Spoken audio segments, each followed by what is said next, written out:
What is going on, guys? It is your boy TKD1 here, back in Plays and Source, and this is, of course, Road to PS5, the weekly podcast series about any and all things PS5 as we head towards the release of the PlayStation 5. And with me, of course, my luxurious co-host, the ArachKnight. My phone. How dare you interrupt the freaking intro? ArachKnight, how are you doing, good sir? Before my phone rudely interrupts you again. I'm doing well, all things considered. How are you? Yeah, all things considered, doing good. It's been a rough 12 hours. So we were talking before we started recording, and before we even get to the whole rigmarole, the whole plug where you can find us and everything, I think we need to talk about the tragedy that happened last night. So Chadwick Boseman, the actor for Black Panther, passed away after his 4-year battle with colon cancer. He was 43 years old. And it is devastating. It completely hit me out of nowhere. I think it hit a lot of, everybody out of nowhere. I was just on my computer and I got the notification from Twitter. I was like, what?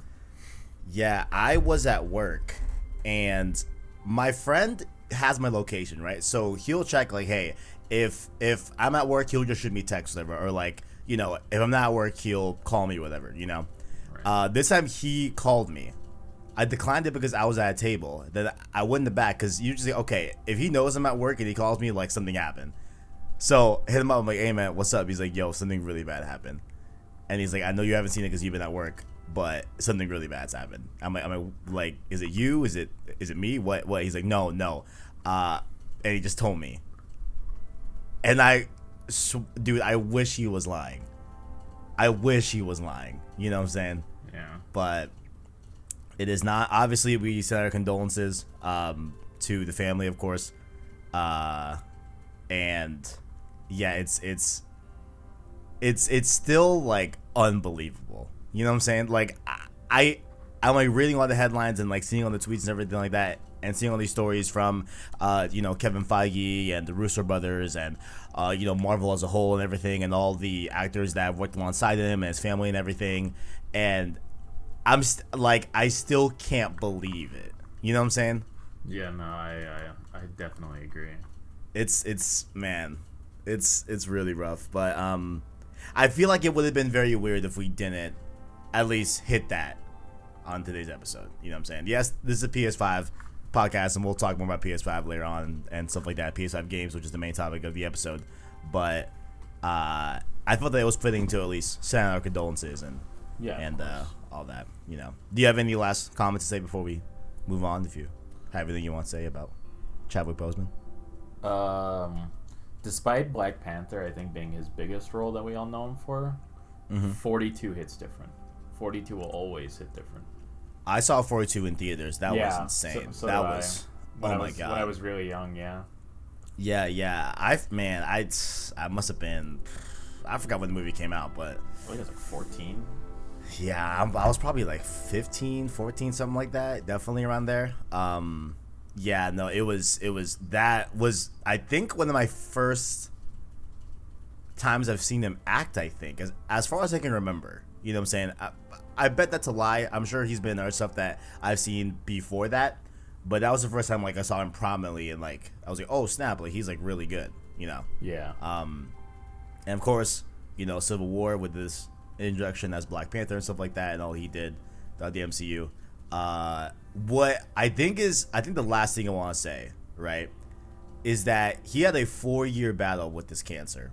So that means that he filmed his entire MCU ride and did I think 2 other movies as well. I think 6 movies in total, I think, if you count it, while he was battling this cancer, and only the family knew. Yeah. That's strength. Exactly. If that doesn't show how strong of a person he was, then I don't know what will. It's clear he was an inspiration to many, of course. You know what I'm saying? Even for me personally, and I assume you as well. You know what I'm saying? Us being both, men of color. You know what I'm saying? It was humbling to see him be that big of a deal with Black Panther and like see how far Black Panther went as a whole. You know what I'm saying? Yeah, it's really tragic. It's really sad. It's really sad, and it hurts too that we've lost Kobe this year as well as Chadwick Boseman. Like yeah. Dude, just swap me out. Like we can swap out me for Chadwick. It's fine. Like yeah, man. Like, oh God, man. Like I can't be a good Black Panther. You know what I'm saying? Yeah, no. Like screw it. Take me. Oh man. Well, again, condolences to the family. I don't know if they'll ever hear this, but condolences as well. And R.I.P. the King. Long live the King. Rest in power. Wakanda forever. You know what I'm saying? Wakanda forever. Damn. Dude, did you see some of those pictures that like people were making fun of him a few months ago, I feel, because he was really skinny? That, oh my God. Now, it's obviously, like, now we know the context. Obviously, we're not, vile humans, right? Yeah. So we didn't make fun of him being skinny. No. Right? You know what I'm saying?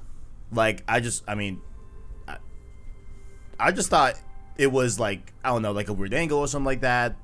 I don't know, like maybe I just thought no mind of it, whatever. But I know a lot of people were making fun of him for that and everything, and it hurts now to see that, like, it's because he was battling this. I'm sure most people who made those jokes are like, oh.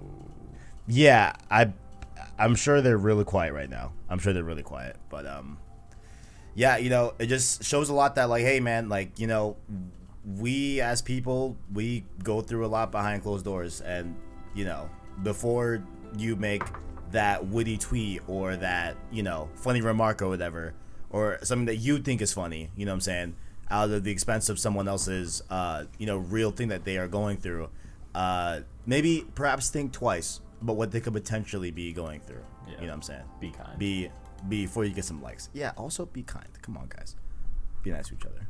Wakanda forever. But to do a horrible segue, this is, of course, Road to PS5. You can catch the show here on youtube.com/PlayStationSource, as well as your favorite podcast service every Sunday by hitting the anchor link down below to find us on Apple Podcasts, Google Play Podcasts, Spotify, and any other major podcast service, or by just searching PlayStation Source podcast feed. To support the show, you can, of course, like and subscribe, as well as become a member of the channel by hitting the join button or the link in the description. The Prince tier and the King tier are $1 and $5 respectively. They give you access to different channel badges, emotes, as well as shoutouts and all PSS content, just like the homies Caleb Kaiser, Bashor Brody, and Owen as well. Follow us on other platforms such as Discord and Twitter down below in the description as well. So there has been some interesting news this week involving PS5. Not a ton, you know what I'm saying, but we got some really cool things that have came to surface. Okay, so the first one, did you see this thing about the PS5 pre-order debacle lottery thing? Yes. Are you aware of this? Yes. Yeah. So what's going on here is that, of course, links below in the description if you want to read off what I'm going off of. I'm going off of course, Push Square. They said here that essentially Sony put out a email that was saying, hey, if you want to be one of the first to directly pre-order a PS5 straight from us, you can put in your PlayStation Network ID, and we will, I guess, evaluate your interest in the upcoming console based off of your PlayStation Network ID and your activities and stuff like that within PlayStation. And, quote, there will be a limited quantity of PS5 consoles available for pre-order, so we'll be inviting some of our existing customers to be one of the first to pre-order one from PlayStation directly. So eventually, if you are able to meet these requirements, whatever they are, this weird thing off of your PSN ID, you will be allowed to pre-order either the standard PS5 or the digital PS5, 2 DualSense controllers, 2 charging stations, 2 Pulse 3D wireless headsets, 2 media remotes, and 2 HD cameras. Due to limited quantities, you will only be able to pre-order one PlayStation 5 console. So this is kind of weird. What does it mean, like, to gain interest? Like, are the achievement hunters or the trophy hunters gonna be like, oh yeah, here you go? That's my thing. Like, I don't know what they're gonna gauge off of, like, based off of your interest in previous PlayStation activities. Like, what does that mean? Like I bought a PS4 at launch.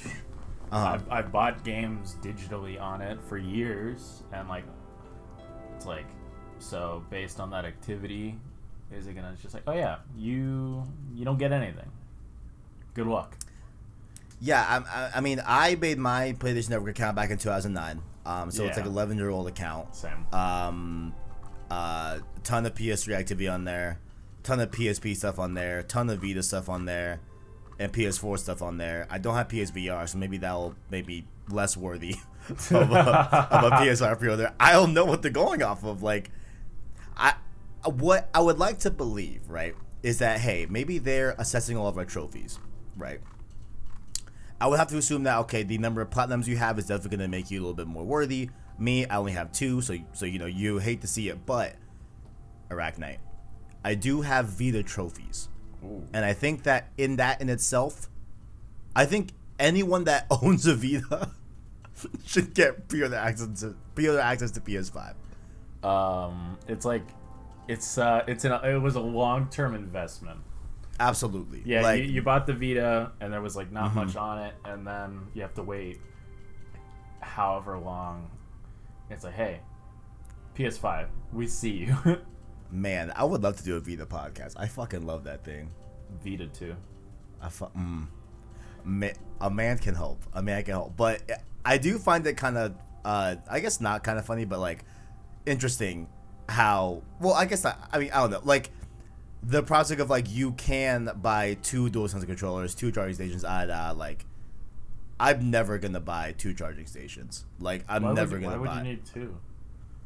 Because that's the thing, right? Like, that seems so archaic. Because, like, you know, back on PS2 days, of course, we had like 4 controllers because, you know, couch co-op was a thing back then. Yeah. Now it's like the max you need is 2. I feel like, you know what I'm saying? No, I've never needed more than 2. Yeah, I've only rocked 1 for like 3 years now, and like I'm completely fine with it. I used to rock 2, you know what I'm saying? Yeah. But I'm like so close to my setup that, like, if my controller is low on battery, I just plug it into the USB and I can sit in the same exact place that I was sitting beforehand. You know what I'm saying? It just has a wire.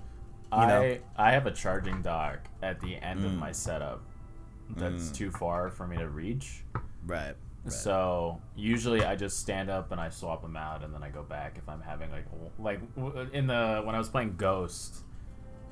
I think when I was playing Ghost and then God of War back to back is the most I've ever swapped out my controllers. Ever. Right. Because I would be playing for hours every day.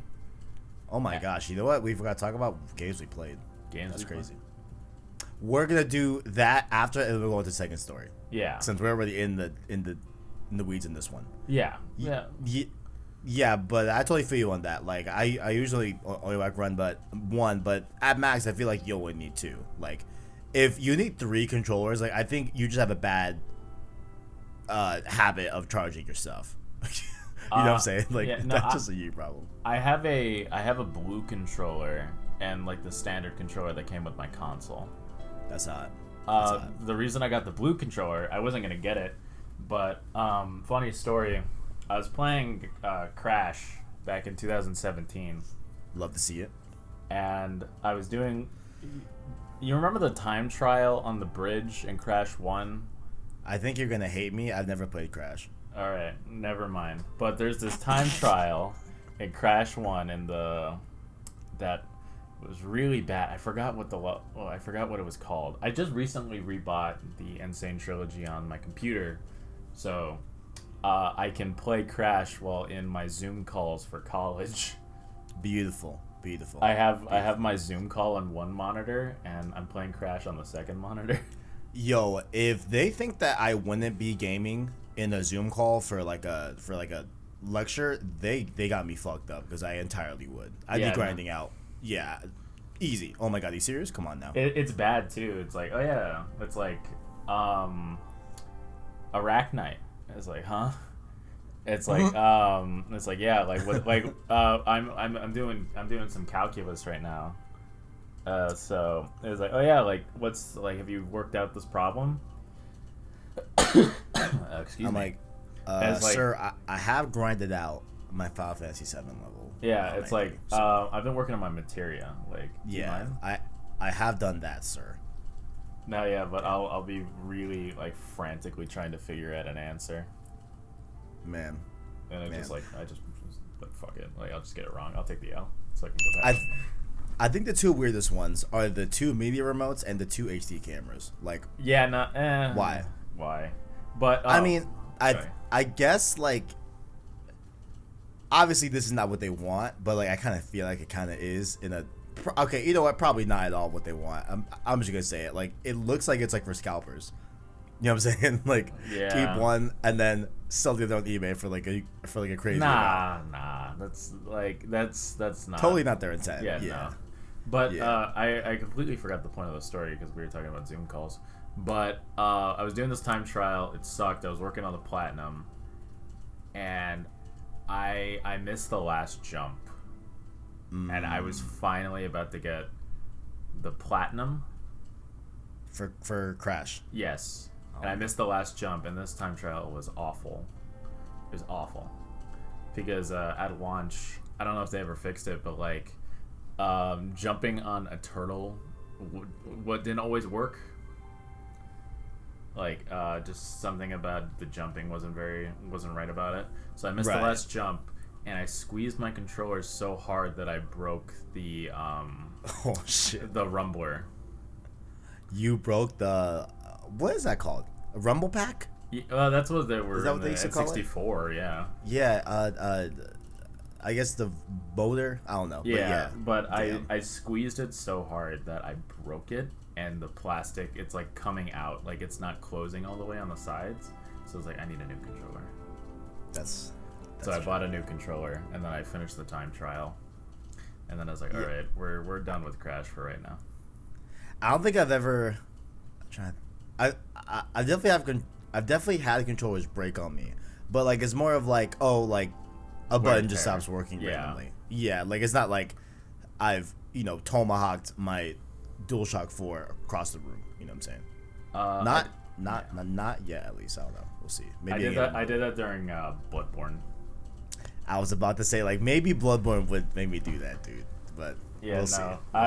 When I was younger, I had such a problem with that. It was really bad when I was younger. Oh man. And these things are expensive. So when I got a job, and I was like being an adult, and then something went wrong. It's like, oh, I have to pay for this myself now. You hate to see it. But yeah, so down below in the description, you can go on the website and put in your PSN ID and see if you are worthy of being having the opportunity to pre-order a PS5. We deserve it. We have a whole podcast. Like that's what.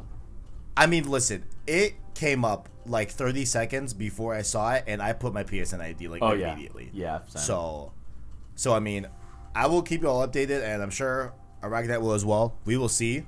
But this has to mean that the pre-orders for like every retailer are pretty imminent. You know what I'm saying? I'm shocked we're gonna go into September without knowing the price at this point. Like that is wild to me. We do have some leaks. I don't have them on the dock, but we do have some leaks, and they seem to be confirming a lot of what we think as well. Yeah. That we have talked about. So it seems like, quickly off the top of my head, I think it's November 13th is the proposed release, which I think is before Black Friday, so that checks out, at least for the US. I think it's $500, right? $499 for the standard. And then $399 for the digital, which means that's an L for me.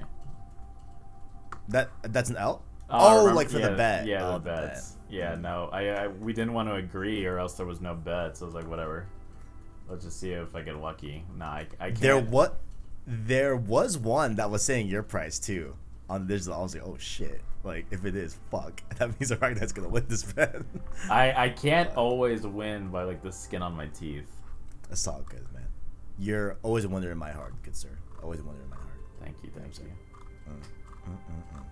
But before we get to the next topic, because I should have asked this in the beginning.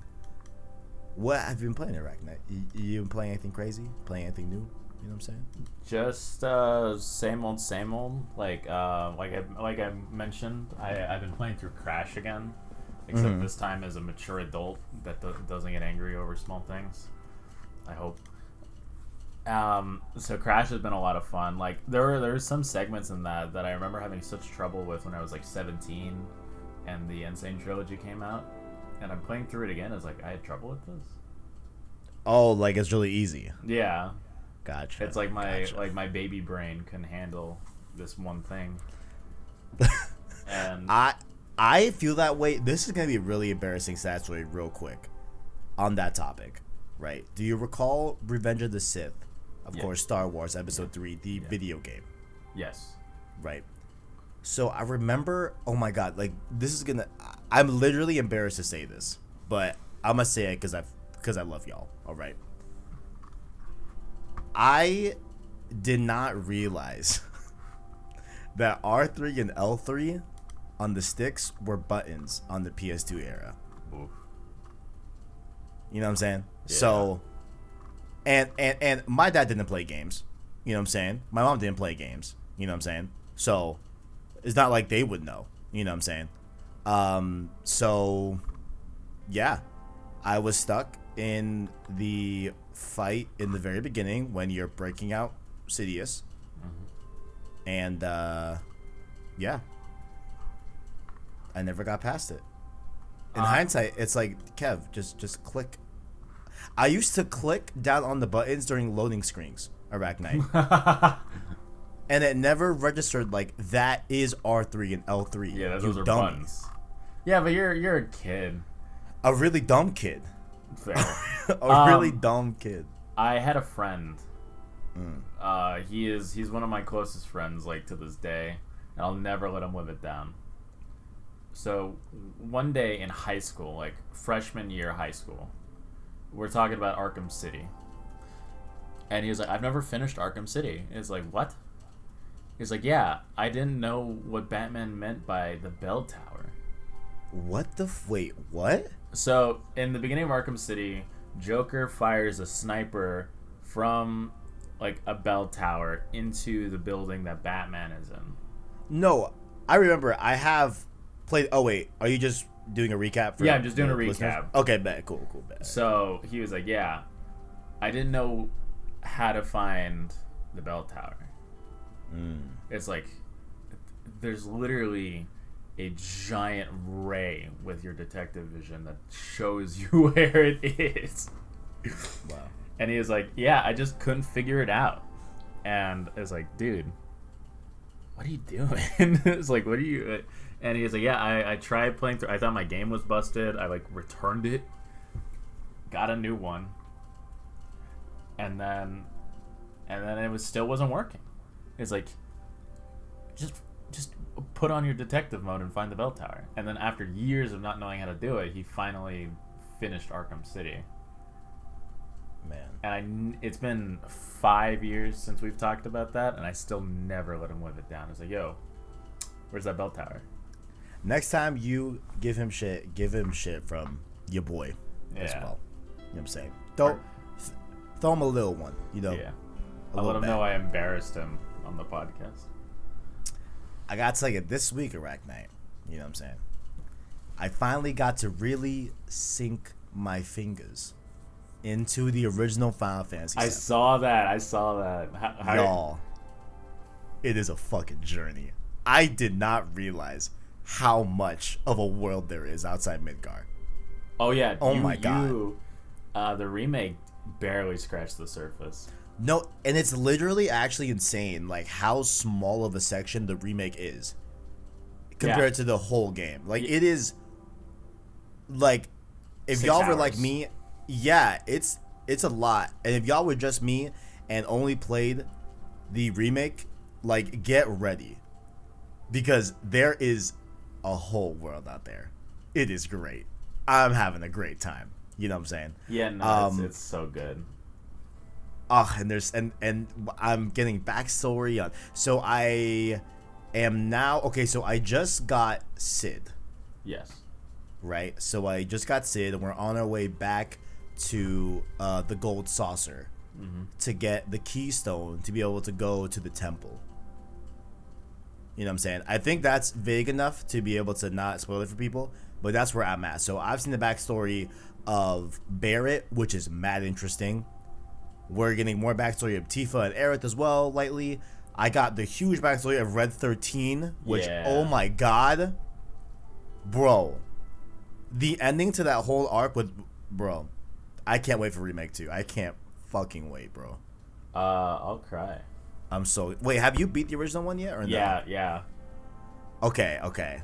Am I at like a pretty good pace overall? Like, you're doing well. Like where you're going is good. I am very excited to hear your thoughts for Endgame. So, according to the IGN, mission list, right? There's 30 missions that they have laid out. They're like the core beat to the game. And I'm about halfway through the mission list. I think I'm just at halfway or a little bit over. So, do you think I'm like... How many hours do you think I got left? You know what I'm saying? Well, it depends on your pace. Yeah, true. I mean, what I've been doing is I have been turning off the God mode on like big bosses and stuff like that, and like kind of main fights. But I have been keeping it on for like random encounters because like there's legit one every like 5 seconds, and it's kind of annoying. You can disable that, but yeah. Wait, what? You can disable that, the random encounters. How? I think you click in both sticks. I had a similar thing happen to me this week on Gamescast. You gotta read about this stuff before you play the game. Dude, I don't know what the fuck I'm doing. I just want to go in and out. I'm just, what I'm saying? I'm just a dumb boy playing the game. You know what I'm saying? So what happened was, I was telling, Christian, of course, of JoyClicks, by the way, subscribe, youtube.com/JoyClicks, Gamescast, all the good stuff, right? So I was talking this week about, hey, man, I played through FF7. I'm loving it, but, man, I am having to keep the guide like up on my other monitor because like, man, like there is like a lot of times where I just don't know where to go next, and he's like, Kevin, you can click down on the touchpad and like they'll have arrows of where you go next, right? And it's like, I didn't know that.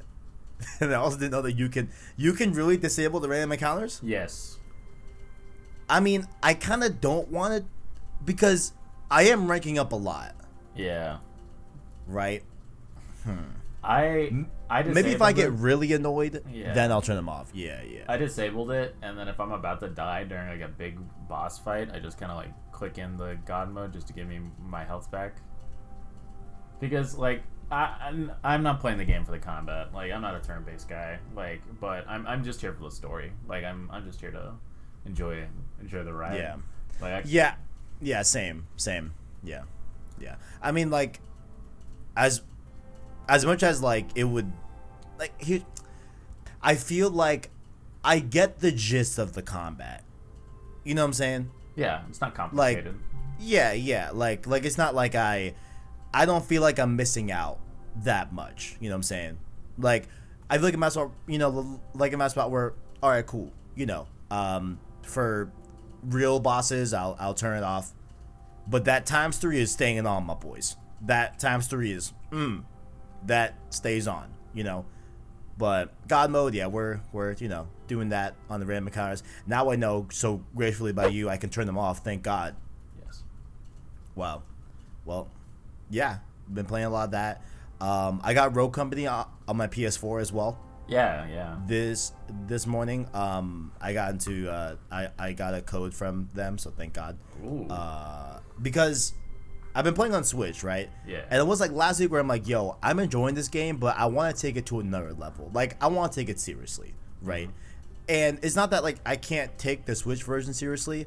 It's just the controller. You know what I'm saying? Like, I'm more used to the PS4 controller. You know what I'm saying? Like, that's my butter on my bread. So it's nice to be at home on the PlayStation with Rogue Company. It's been a lot of fun. I dipped a little bit in the Hyperscape. But meaning to dip a little bit into Call of Duty. Ooh, I did start Order 1886 as well. I saw that. How are you liking it? I wasn't very fond of it. Yeah, so I'm definitely past the point where I first played it and dropped off. I stopped playing it at like Chapter 3 last time I started playing it a few years back. I'm in chapter 5. After this recording on Saturday, I plan on doing a stream tonight as well. We'll knock out a few hours as well tonight, hopefully. Yeah, I mean, so far I'm enjoying it. I'm liking the gameplay in combat a lot more, even though I wish that there was more of that in a way, you know, like, I don't know, like, I mean, I don't want to say that it has pacing issues until I beat the game, but I am feeling like it has a little bit of pacing issues, I think, in terms of, like, you know, just them explaining stuff, whatever, and cutscenes and all that, which are cool and interesting, and I'm sure they'll pay off in the end, but I am wishing there's a little bit more gameplay and like combat gameplay, you know, because it feels really good. But I've just been keeping it chill like this last week. Like it's been a rough time, I feel like, for everybody lately. Definitely. So I've been trying to just keep it. It's like I really wanted to just go back to the games that I loved when I was young, and just like kind of like re-embrace all that. So I've been playing. I bought the Tony Hawk remaster or remake. Ooh, beautiful. Okay, how you been enjoying that? It's like I was either I either remember me being good at the game as like because I was a kid, or I was really bad lying to myself because I'm eating shit every 5 seconds. Oh man, I feel like I'm gonna pick it up around Black Friday. You know what I'm saying? Yeah. Maybe like at like a $20 price point. I'm sure that it is worth the full $40. I'm sure it is. Yeah. Right. No. I just the only 20 game I played was Downhill Jam on the DS, and I loved it. You know what I'm saying? So I haven't played Pro Skater yet, but I'll definitely give it a shot for the right price. It's all. I never played the Pro Skater games very much as a kid. I was always a Thug kid. Like Thug was really, really fun. Like Thug, American Wasteland. I had GameFly growing up, and I would like we would be able to rent. We were fortunate enough to be able to rent 2 games at a time for my sister and one for me. And I would always I would cycle through Thug and American Wasteland for a long time. GameFly was so ahead of its time, low key. Oh yeah, no, it was great for families like mine that could afford a subscription but couldn't afford to buy the games whenever they came out. How much was it? I think it was. Do you remember? I remember they were doing a promotion for like, oh, your first month is $1. Oh, that sounds fantastic. And, you know, because yeah, if GameFly was still around, which I don't think it is. I think I know they had this thing where you could, if you downloaded the desktop app and you had a GameFly subscription, you could download games, and that's how I played BioShock. Oh, I would do it for single player games. Yeah, like, hey, just, you know, GameFly's still a thing, yeah. Dude, shout the GameFly. Never had that subscription, but shout the GameFly.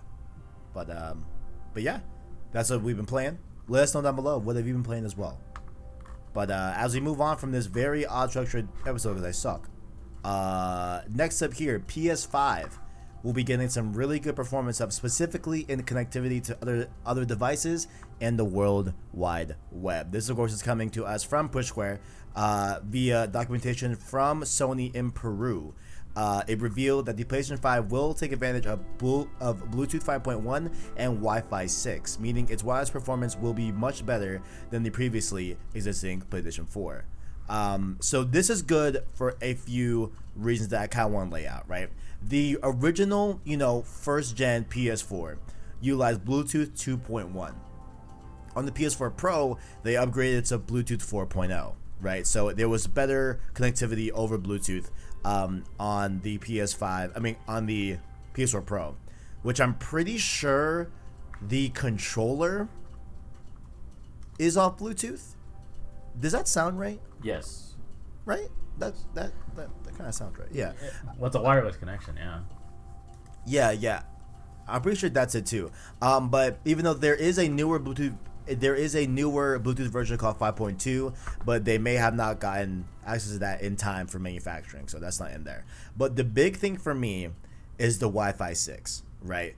I didn't get a chance to look up before what Wi-Fi the PS4 and PS4 Pro had, but you gotta assume it was ass, right? Like it's still not good, right? Even to today's standards. So like how I know Wi-Fi protocols, right, and like different gens of Wi-Fi, is like you know how they'll go like 802.11 like AC or 802.11n. You know what I'm saying? Mm-hmm. Yep. Right. So I think the like Wi-Fi, what they will call now 4 was 802.11n, and then with 802.11 AC, which has a much bigger bandwidth of speeds and everything, that was renamed to Wi-Fi 5, and now this new generation Wi-Fi 6 is now, you know, what you can also call it is 802.11ax, right? How I know this, I did like a week, bro, of researching routers, right? Because in my apartment, right, when I was using the like default equipment that came with the apartment, it was horrible. I was like, there's no way, like I can't live like this. Yeah, like that was your first mistake. It's such a first world problem, but like I was like, I literally cannot stand this. Like I can't do this. You know what I'm saying? Like I deserve better. You know? Yeah. So I went out, I got a Nighthawk. So like I'm chilling now. You know what I'm saying? I'm big chilling. And I did a bunch of research about Wi-Fi, and that's why I know that like this is going to be a very big step. And hopefully this will alleviate the, you know, many complaints of course, like the PS4 taking long download speeds and like not utilizing your full bandwidth. Like even to this day, my PS4 Pro, I think the highest I've ever read its download and upload, I think the download at one point was like 45 and the upload was like 27, right? But when I look at my Mac and my phone and everything, it's 100 up, 100 down, both ways. Mm-hmm. You know, so like hopefully with this Wi-Fi 5, and it should be in theory that Wi-Fi 6, excuse me, not even, yeah, so definitely Wi-Fi 6. I feel like we're definitely going to reach a point where it will be able to utilize the full speed that we have at our networks. So I'm very excited for that. Very excited. Yeah, that's a really big thing. Even though there are ways around it now, you know how you can put it in rest mode and it downloads faster and different stuff like that. You know? But I'm very excited to see these speeds because that's a good thing to hear. Yeah, it'll definitely be beneficial. Like a huge chunk of the reason I went PC for a lot of my my games is the download speed, because with my computer, my download speed's nothing like incredible, but it's not bad. Like I'll get on my computer, I'll get like on a good day, I just finished downloading something before we started. I'll get like 23 megabytes per second, which is pretty nice. And that's on my PS4 I would get 6. Yeah, like it's always a fraction on PlayStation, and like it's not really that new. The PlayStation 3 Wi-Fi card was notoriously horrible.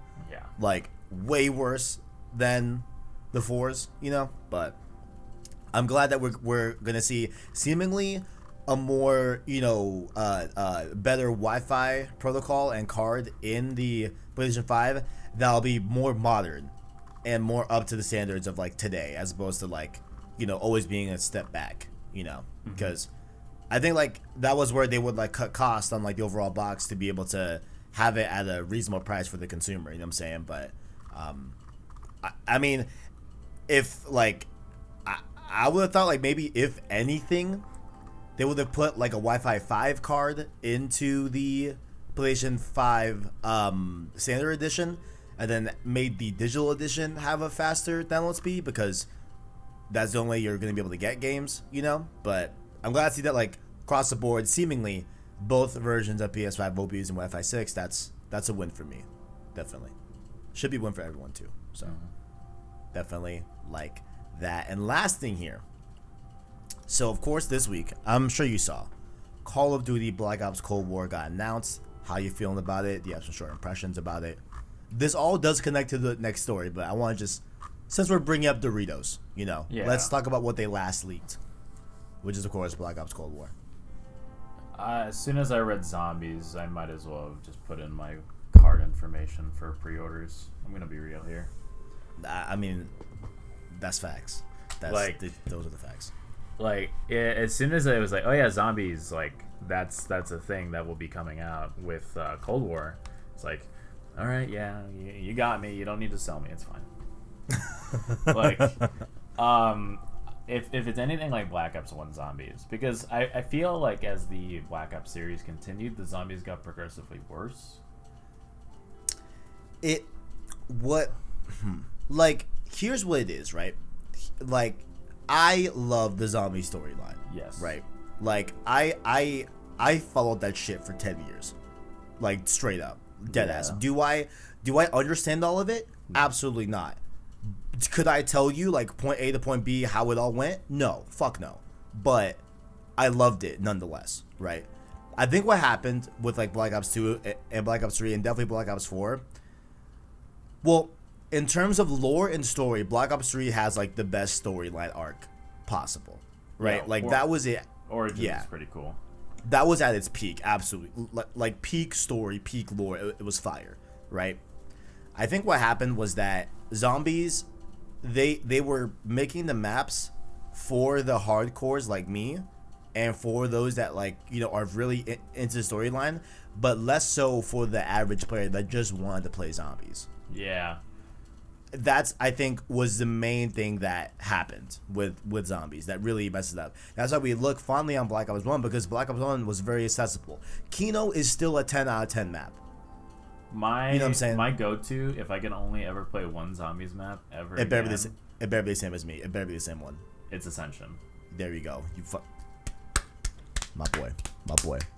The king Ascension. So good. God damn it. It's so good. I've missed telling my players, hey, okay, I'm gonna protect Jug and motherfucking Speed Cola. Y'all figure the hell out. Go someone get the PhD. Oh man. Yeah, I was playing it with some friends like a month ago. Like, we played it every night for 2 weeks. It's so good. And it's so good. It's still so fun. It's perfect. And what's crazy is that was the, like, second. No, that was the first DLC. That was the first DLC. That was like, what, Point Strike? First Strike, baby. Oh, First Strike. First Strike. Fuck yeah. Let's go.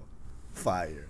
But shout out to Zombies, man. Shout out to Zombies. I had so much fun. Zombies is the reason I got a PS3. Let's get it. Oh, for the map packs? Yeah, for the map packs. I was an idiot. No, I was a kid. And in like my, what was it, like my 6th grade class, half of my class is like, we have Black Ops on Xbox, and the other half is like, we have Black Ops on PlayStation. Who are you gonna play with? And it was like, I had to make the tough calls back in the day. Yeah, before crossplay. Yeah, before crossplay is like, who are you gonna play with? Are you gonna play with half of your friends, or are you gonna play with the other half? And I was like, you know what? I'm gonna go with PlayStation. So I chose PlayStation, and that's where my life, like, that's like the butterfly effect. Where would I be if I chose Xbox? Not here. Damn. that was the catalyst for the rest of your days. You know what I'm saying? Like, yeah, like that was the pinnacle. Absolutely, that was the fork in the road. I caused 2020 because I chose PlayStation. Oh man. Speaking of Doritos, right? So, like I said before, Doritos, they had someone that was working at the plant. I don't know where they make Dorito bags. I don't know where they make them. The Dorito plant. Yeah, someone was working at the Dorito plant. You know what I'm saying? And they took pictures of the bag that would be promoting Black Ops Cold War, right? Mm-hmm. A similar thing has happened here with the PS5. So we have, number one, a new flavor of Doritos that I don't think I've never heard of this. Have you heard of this? Sweet chili pepper flavor. No. I gotta say, that sounds tasty. You know what I'm saying? I haven't had Doritos in so long.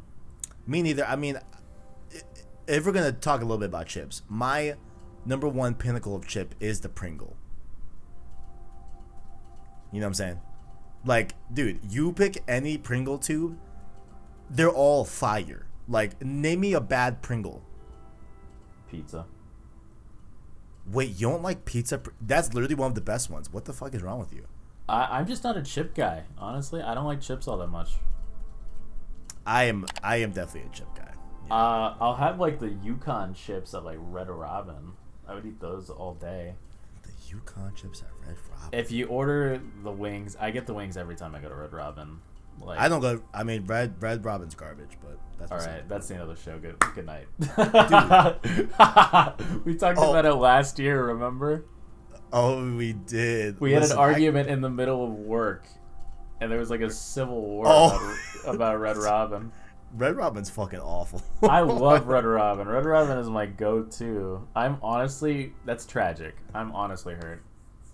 They're a burger place, and their burgers are literally horrible. Bro, get a Royal Red Robin. Do me a favor. Dude, they're awful. It's so good. They're so good. I will stand by their steak fries. Their bottomless fries, those are fire. Those can stay. Okay, if you ever stumble your way into a Red Robin, do yourself a favor, order the wings. They're fire, and some fries, and it's a solid meal. See, but like you're naming everything that's not a burger. Yeah, well, sometimes you go to Olive Garden, and you get, I don't know, some people order pizza at Olive Garden. I fuck with Olive Garden. I also fuck with Olive Garden. Red Robin has pizza too. I've never tried it. But moving on from food, video games. It's like, did they take a second to think that should we make pizzas, not could we? You know what I'm saying? Yeah, but, I'll stand by I'll buy stock in Red Robin right now. Damn. Well, perhaps we should buy stock in Doritos. Here's what they've done. So this leaked bag, right? What's interesting is that if you look at the picture here on the article, again, link below in the description, they used the triangle symbol out of the PlayStation Sacred symbols as a Dorito chip, which I appreciate. It's clever, yeah. I think that's really funny, but I digress. It says win a PlayStation 5 or 2000 Andre PlayStation. It looks French. Oh, it's a different language. I'm such an idiot. I was trying to read it in English. I'm so stupid. No, okay. you're good. My bad. That's a whole different language. I believe it says other PlayStation prizes. And then the one below is another language. Yes. Well, one of them, I think the bottom one. Okay, the first one is in French. I think the second one is French. I don't know the first one. I see. It makes a lot of sense here. But these got leaked on the internet this week. It's a promotional bag, of course, allowing you to win a PlayStation 5 somehow. But yeah. So once again, Doritos out here killing the game with these leaks. You know, from the Dorito plant. You know, all these leaks. I guess there's not a ton here. I just thought it was interesting that like we have another Doritos bag leak, you know, directly involving PlayStation 5 at this point. So, yeah, pretty cool. Yeah, the first one is German. Thank you. Okay, German, and the second one we're gonna call French. Okay. It is French. I know it's French. Beautiful. I don't, you know, I'm a dumb American. That's where we're at here. That's where we're at. But the only reason I know that was to impress a girl back in high school. I took French for 2 years. 2 years? Yeah, I took French and Spanish. The Weeknd has a song where he sings in French in the beginning, and my uncle knows French because he lived in Montreal for a very long time. And I remember he translated the verse. That was really cool. It was neat. So that's my experience with French. That's all I got. It's all I got. But of course, this week, the main topic here is PlayStation 5 games. What we'll be looking at in terms of what has been confirmed. I asked you guys on Twitter, what were your guys' thoughts on the games? What are you most looking forward to in terms of games and all that good stuff? Once again, at PS4Vids is the Twitter down below in the description. You can, of course, follow that and be part of the show, as you can, reply to the tweets that are about the next episode for Road to PS5 and be mentioned on the show, just like these gentlemen will be mentioned. We had Owen here saying Miles Morales, Resident Evil 8, Little Nightmares 2, and Horizon Forbidden West as his games that he's excited for on the PS5. We had the homie Chungi here. Says, I think I could wait for Spider-Man Miles Morales, even though it's not the direct sequel to Spider-Man PS4, and the game's length may be short. But with the ray tracing technology and shorter loading time, this game might this game gonna be a great launch game when PS5 launches in USA. And that's notable because I believe, if I remember correctly, I think Chungi, I forgot which country he's in. Oh man, I know somewhere in the east. Yeah, it's not Singapore. It's definitely not that. Is it? Is it Singapore? It's a popular, country where he's from. I just blank right now, but it's not launching first in his territory. You know what I'm saying? So pretty cool to see that there. Oh wait, no, they're doing a worldwide launch for PS5. Yeah. Oh. It might be a game that he was referring to. Right. Well, once again, shout out to the homie Chungi, much love. We have, of course, friend of the show, Christian Buckley, youtube.com/joyclicks. Make sure to subscribe there to follow Christian Buckley as well, and all that good stuff. He says Ratchet & Clank, Gotham Knights, and RE8. Very, very good list, especially Gotham Knights. Love to see it. And we had the homie, Fascinated Jack Martin, says, talking about Bug Snacks, baby. Talking about that damn Bug Snacks, you know what I'm saying? Bug Snacks, man. Yeah, Bug Snacks is definitely a game that's coming out. It's definitely a game.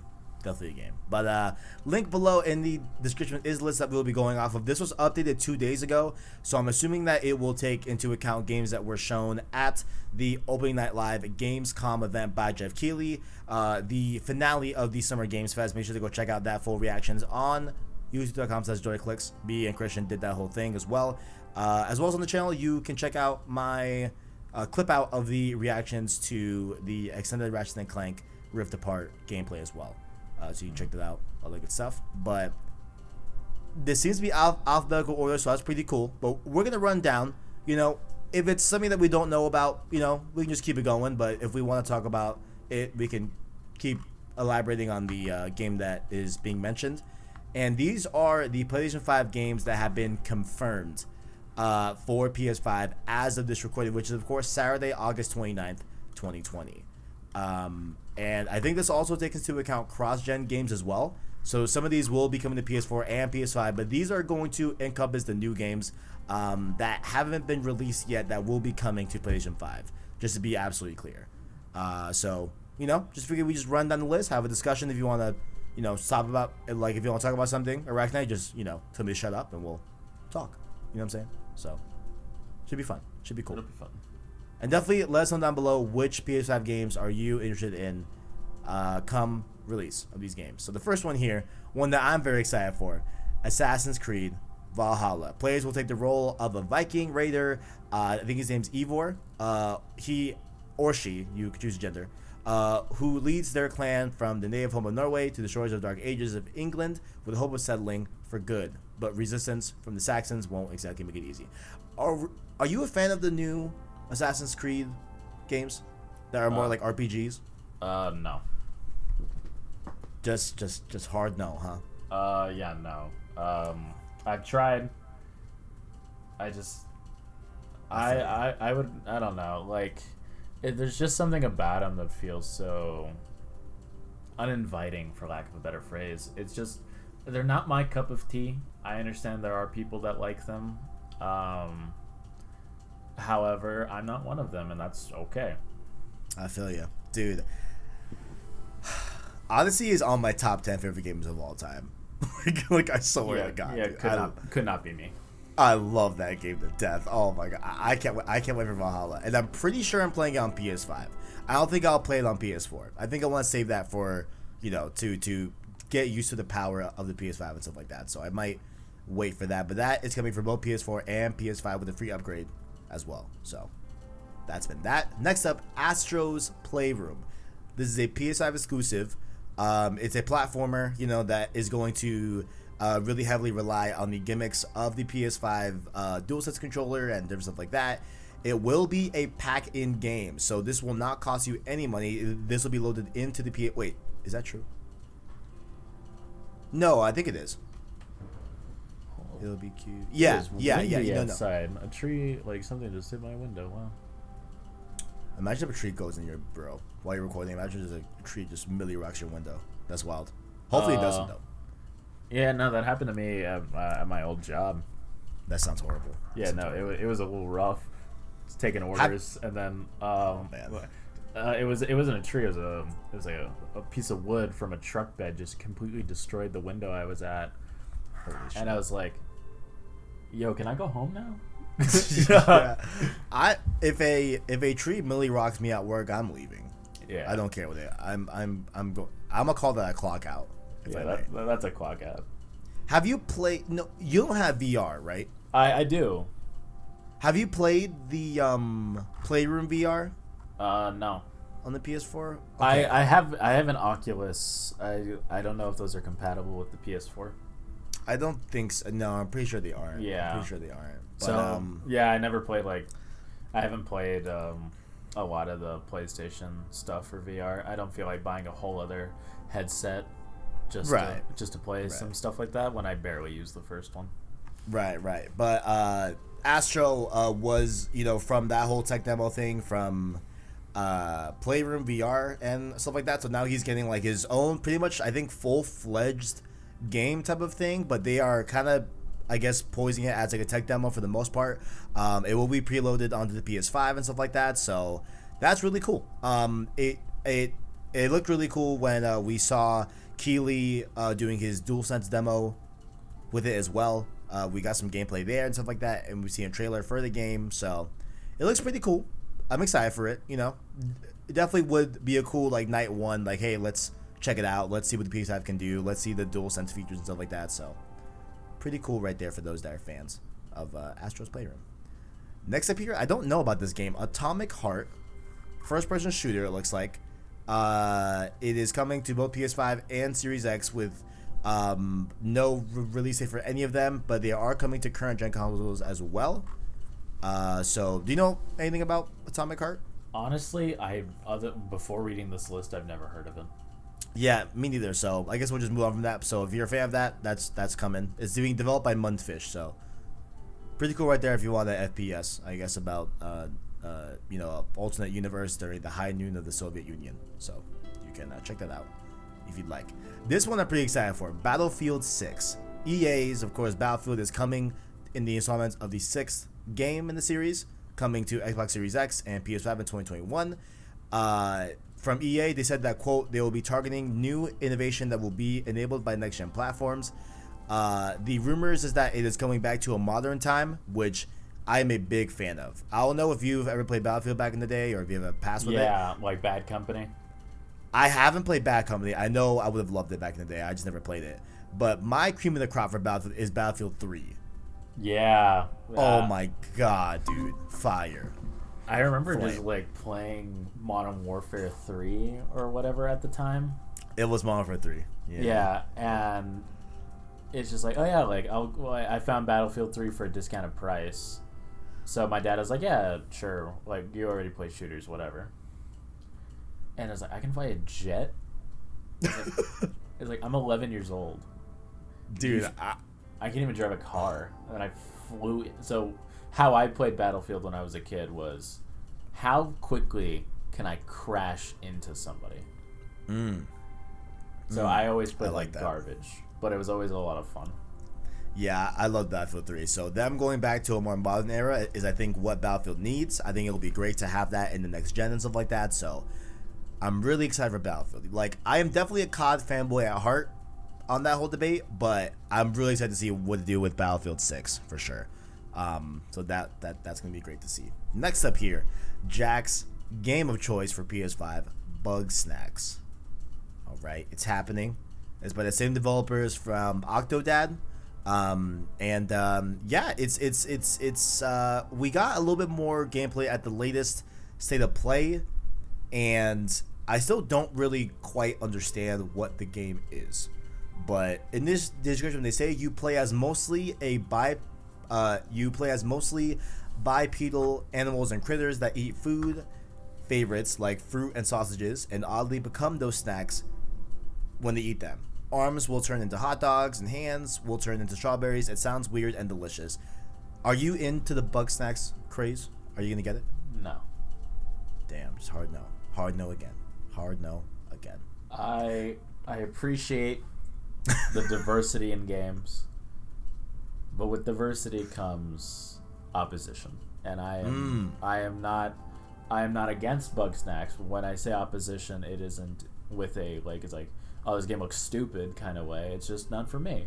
However, I understand that there are younger generations coming through because we're getting old, and there are new gamers coming out, like kids that are becoming more involved in video games.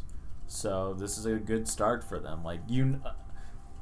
An ideology I like to hold, and that I read from Stan Lee, I believe, said it, is in the terms of comic books, it's you never know if this will be somebody's first comic, so assume it will be somebody's first comic. I like that.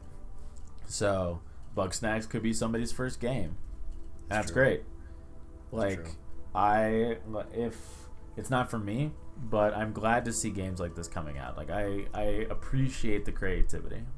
The only thing I'll say is that soundtrack does bang. I'm just gonna throw that out there. That bug snack song, it claps. It claps. So I'm keeping my eye on it. We'll see. I don't know if I'll get it. Honestly, I probably won't get it, but I'll see what's good with it when it comes out. Of course, this game, next up, that we talked about already in the middle of the show, Call of Duty Black Ops Cold War. It's a game set right after Black Ops 1, but before Black Ops 2. You are playing in the political atmosphere of the 80s, and you're playing as familiar people from the Black Ops series, such as, of course, Frank Woods, Alex Hudson's there as well, and you are hunting down a Soviet spy that is called Perseus. Of course, multiplayer will be offered as well as zombies, and Warzone will be continuing as the main battle royale for Call of Duty, and it looks like they are launching on November 13th. However, they have been saying that the next gen versions will come holiday 2020. So I think they're waiting until the consoles get a date, and they'll say, hey, yeah, we are launching day one on PS5, on Series X.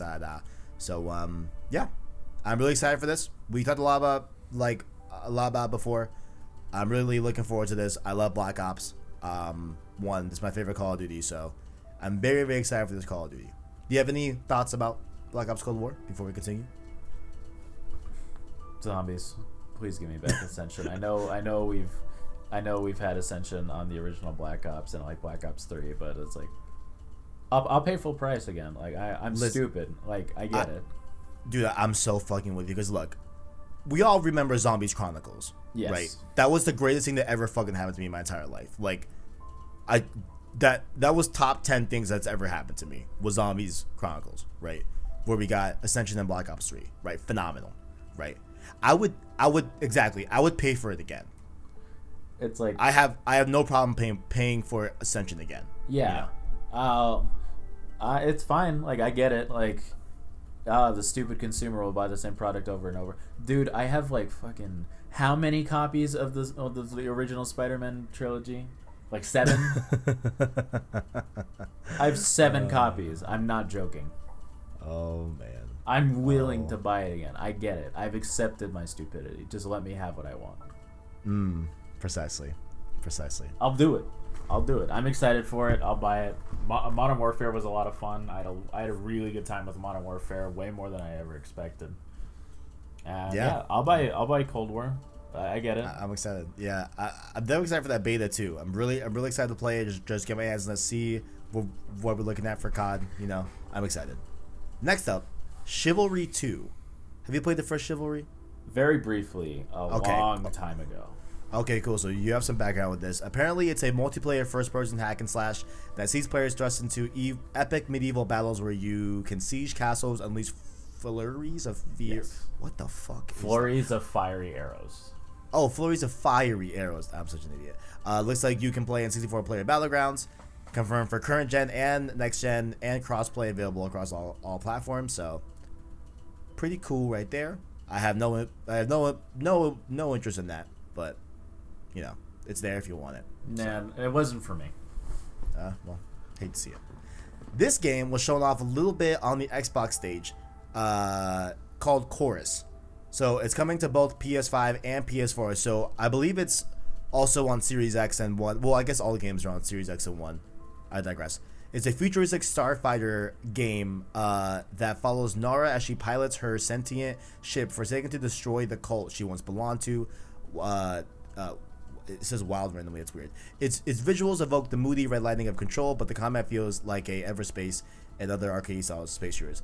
So this game is so weird because when you actually see gameplay of Chorus, it looks dope. Like, it looks really cool. You know what I'm saying? This like really high pace, high action, starfighter shooting game and stuff like that. But when they show off trailers of it, it makes it look like a third person, like weird, like, weird type of adventure game and stuff like that. But when it's really not that, it's just a really fast arcade starfighter shooting game, which I'm interested in for sure. Oh, I'm totally down. Yeah, and I loved Control, which we will talk about next. Spoiler alert, but you know what I'm saying, like having that same vibe as Control. This is definitely on my radar for sure. This is definitely something I feel like I could see myself playing because it looks really cool. So yeah, like there's I believe it's called Overkill on Steam. I've been playing the demo over and over and over. It's so good. Oh no, it's Ultra Kill. Okay. And I've been in such a mood for like the two games I've been really digging lately are just give me fast pace, like no breaks, just movement and combat. Right. And on the other hand is storytelling games like Ghost and God of War. Like, yeah. So it's like I always appreciate just fun, like just like arcade like shooters. Arcade fast paced, right? Yeah, like just you get your bang for your buck and it's nonstop. Like I always love those kinds of games, so I'm very excited for that. Side note, I'm not sure if it's on this. You know what? Actually, let me scroll before I talk, because I feel like it. Okay, it is. Okay, we will get to it. Never mind. We will get to it. Next up, Control. Of course, Remedy Entertainment. They have this weird thing where, while Control is a great game, right? They have DLC coming out for it. I forgot what the two expansions are called. I know one of them is called Alan Wake, so it's a like Alan Wake expansion, whatever. The big thing about this game is that you can play the PS4 and Xbox One version of the game on next-gen hardware for free, right?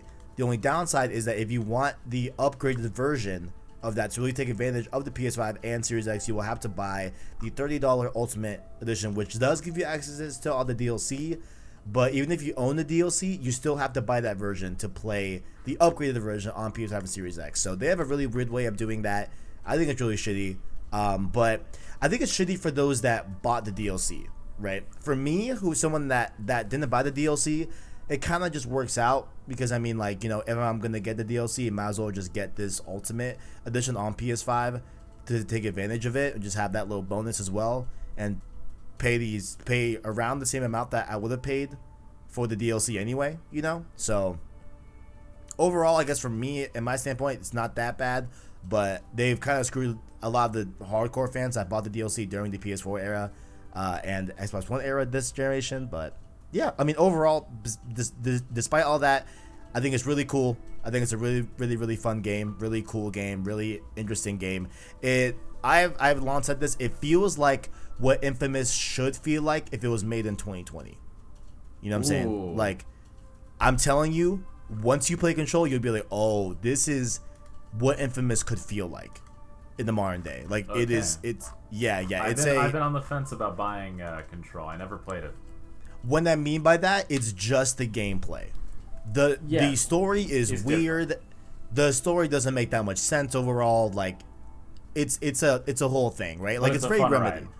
But yeah, it is a very fun gameplay game for sure. So, all right, the Ultimate Edition just came out on Steam, I think.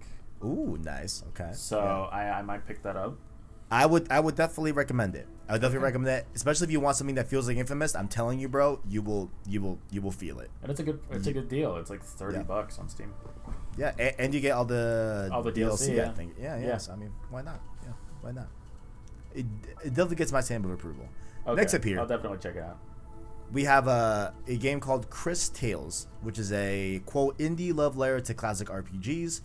Looks like you'll be drawn to an action adventure that allows you to see the past, present, and future of simultaneously as you travel across a dark fairy tale world. This sounds at least interesting in terms of like you'll be able to see a path that shows the present and future simultaneously. I think that could be really cool, I think, but I don't think I don't know. This game really sounds cool on paper, but I don't know if I'll dip my toes in, you know. I'm a little bit heavy on JRPGs right now, you know. Yeah, it's a lot. Yeah, I want to get through Final Fantasy 7, and then I'm gonna pick up Persona 4 again, and go through that, you know. So, but Chris Tales, if you want it, it's there for PlayStation 5. Next up here, the big boy, Cyberpunk 2077, of course, made by CD Projekt Red. Cyberpunk is coming to PS5. But what's weird, I think So what they said here is that, of course, they did confirm that if you buy the game on PS4, you will get, you know, the ability to play it on PS5 and stuff like that. But they said that the free update will come at a later date. I'm not sure if they are saying that because that they don't know the release date of the PS5 and Series X, or that even when they come out, you will still be able to play the PS4 version of those games on PS5, but the upgraded PS5 version won't come till later. You know, I think that's what they might be saying. So that's cool. How you feeling about Cyberpunk? Are you getting a day one? What are your give us a little quick, you know, heads up on Cyberpunk for you. I already pre-ordered it. Oh shit! Well, there you go. I did pre-order it on my computer because I built this computer for Cyberpunk. I'm gonna be real. I feel that. It is a monster. Mm-hmm. And if I can't run it, so this is my history for building computers around games. Every game I've done it for has been awful. And it breaks my. I built my very first computer with my own two hands. Your own two hands. At 16, after saving for like 3 years, for Mass Effect Andromeda. And I remember it was like at the time it was a really nice computer. It could run the game at like max settings. It was nice. I played the game and I refunded the game for like 2 hours. That's tragic. I was like, this feels like garbage. This sucks. Like, come on. And so if Cyberpunk is bad, I'm never ever doing that again because I bring dread and ruin everywhere I go. It's like, please be good. I think I've decided that I'm gonna wait for Cyberpunk to play on PS5. You know, and yeah. I think I'm gonna wait for it when I'm comfortable going into it because it's going to be a big thing. I know that Witcher 3 was a massive game. I never played Witcher. So this will be my first Cyberpunk. I mean, my first CD Projekt Red game. Thank you. So I think I want to play it on the hardware that's going to take the most benefit out of it, you know? And yeah. I recommend the Witcher games. Skip 1, play 2. Okay. I probably won't. I probably won't. But it's a lot. It's a lot. I do recognize they are good, right? They're very good. My first playthrough took 80 hours, I think. Jesus Christ. That's not counting the DLC. I know Cyberpunk is going to take a long time too, man, so we'll see. We'll see. It's a commitment. But it's also a it does series.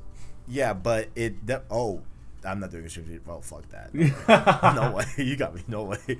But it looks really fun. It looks really cool. So I'm excited for it. You know what I'm saying? But I'm very patient with that. Like that one, I don't mind waiting as long as I need to for that one. Yeah, so. I'll let you know how it is, at least on PC. Absolutely.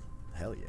Next up, a game that I was kind of sad that it got delayed was Deathloop. Of course, this is from Arcane. They did the oh my god, Arcane, Dishonored, God, Dishonored, and then Prey. Yes, Dishonored 2, and Prey as well. So Deathloop, you play as Colt, and wait, it's a first-person shooter where you are on like a chaotic island where everyone's trying to kill you over and over. And you try to escape a time loop. So like, there's like really cool stuff with time as well in this game. Kind of like a Groundhog Day type of thing that they got going on. But it did get delayed until 2021. Yeah, hate to see it. This was supposed to be around launch for PS5, but we'll have to wait a little bit more. Unfortunate. I do want to check out Dishonored. I might do that before getting Deathloop. Oh yeah, yeah. I am interested in Deathloop for sure. That is a strong recommendation from me. The Dishonored games. Okay. Dishonored 1 and 2 are both great games. I didn't like Death of the Outsider, but Interesting. they're solid games. Also, you star as a black protagonist. You gotta love that. So shout out to that. But yeah. So Deathloop, you'll be able to play it next year on PlayStation 5. Next up, the big boy here by, I'm forgetting the developers, Blue Point Games. Thank you, thank God. Blue Point Games and Japan Studio will be creating Demon's Souls, the PS5 exclusive remake of Demon's Souls, which I didn't know it was Demon's Souls. Like, I thought it was just Demon Souls. Yeah, that's quite interesting, but it's happening.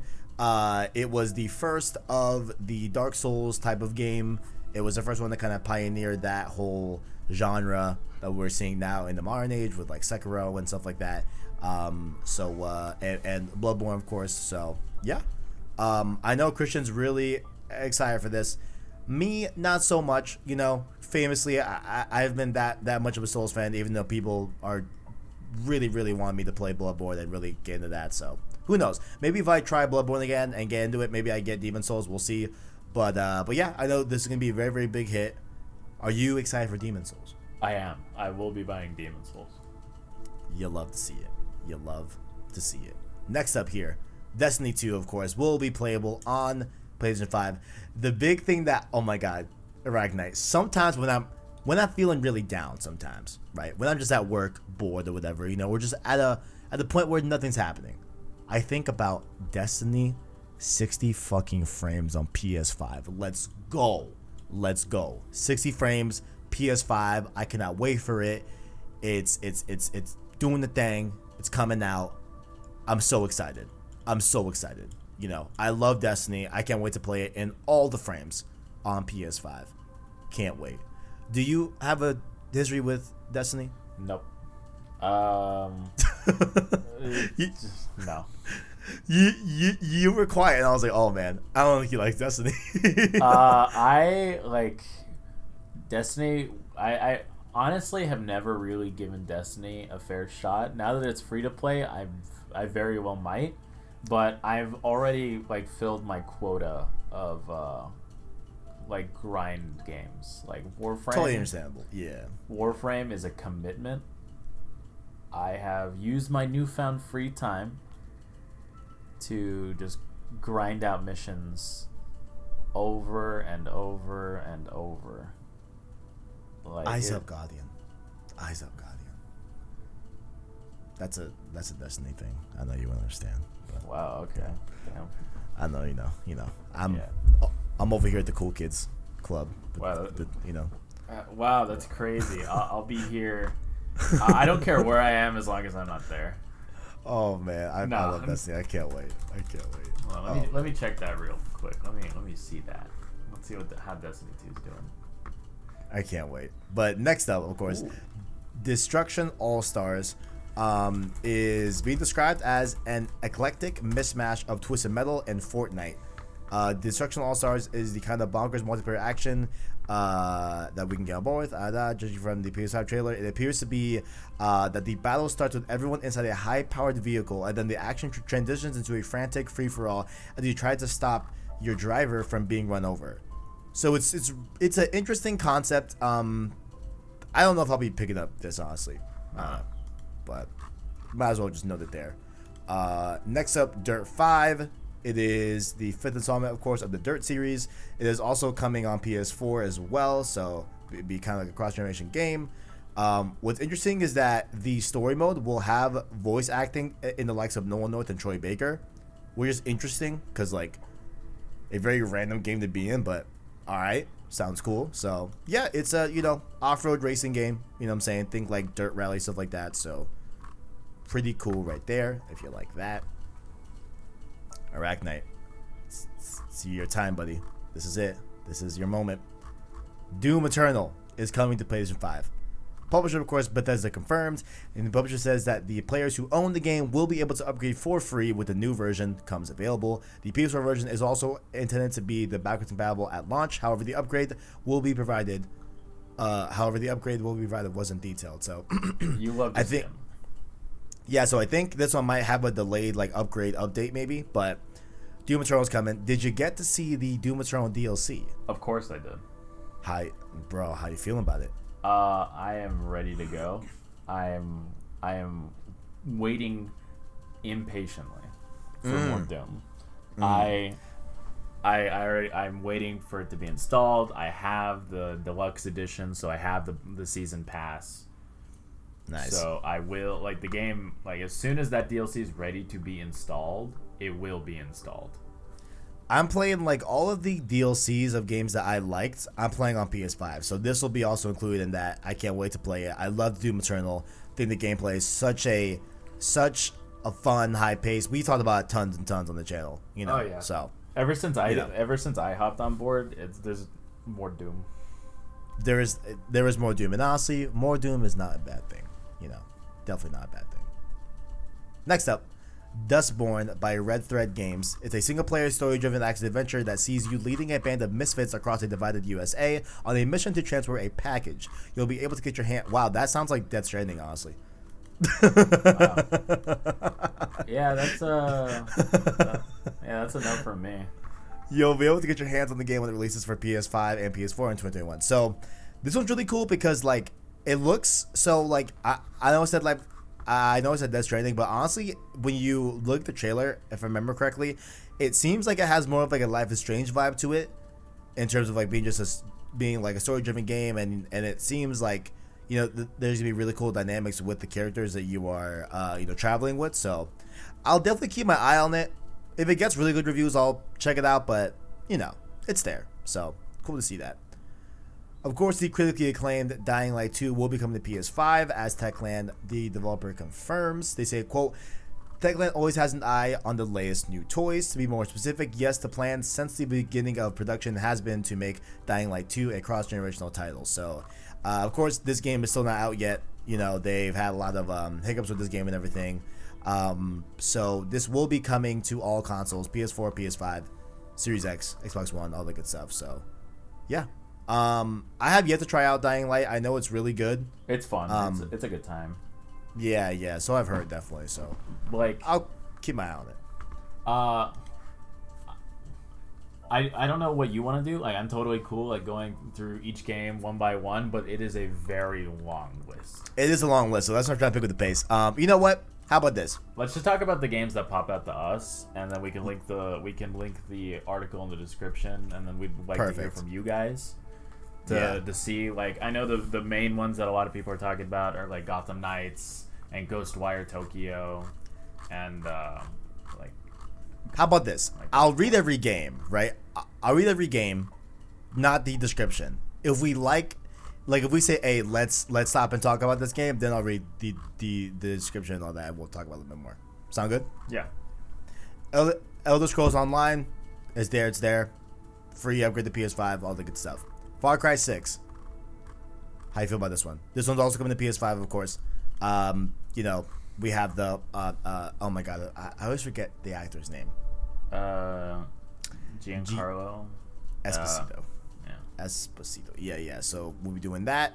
Far Cry 6 again. I like Far Cry 6 fine. I mean, I like Far Cry as a series fine. So I mean, I may pick it up just for his performance, but we'll see. Any thoughts on Far Cry 6, my good sir? Not a fan of Far Cry. You hate to see it. FIFA 21 is coming to PS5. Any thoughts? Skip. Same.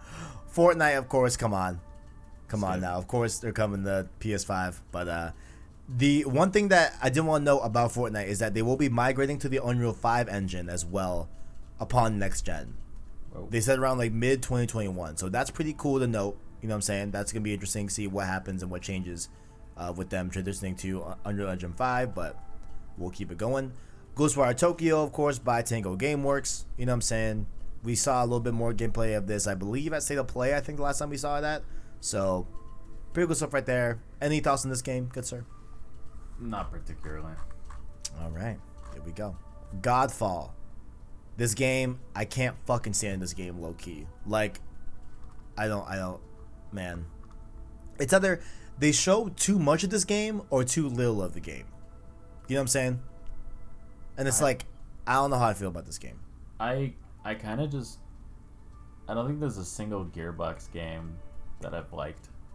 Wait, you don't like Borderlands? I hate Borderlands. Dude, I fucking hate you. You know, wow. I've tried to get into Borderlands so many times. It's like, wow, this stuff is awful. Like, it is a bad time for me. Awful? Like, I hate it. I hate Borderlands. Borderlands is like my Doom Eternal to you. You know what I'm saying? Wow. I fucking love Borderlands. Well, then you don't like Red Robin. You like Borderlands. Like, you need a new palette. I need a new palette, huh? Yeah. You know what? Fuck, man. That pisses me. I'm so mad. I don't know. There are. Hey, to be fair, this is published by Gearbox. It's developed by Counterplay. All right, so it's not a Gearbox developed game. To be fair. Yeah, but it's just like I'm sure there'll be Gearbox in there. I mean, what it is really, it's like a hack and slash, like Borderlands Destiny type of thing, as far as we can understand.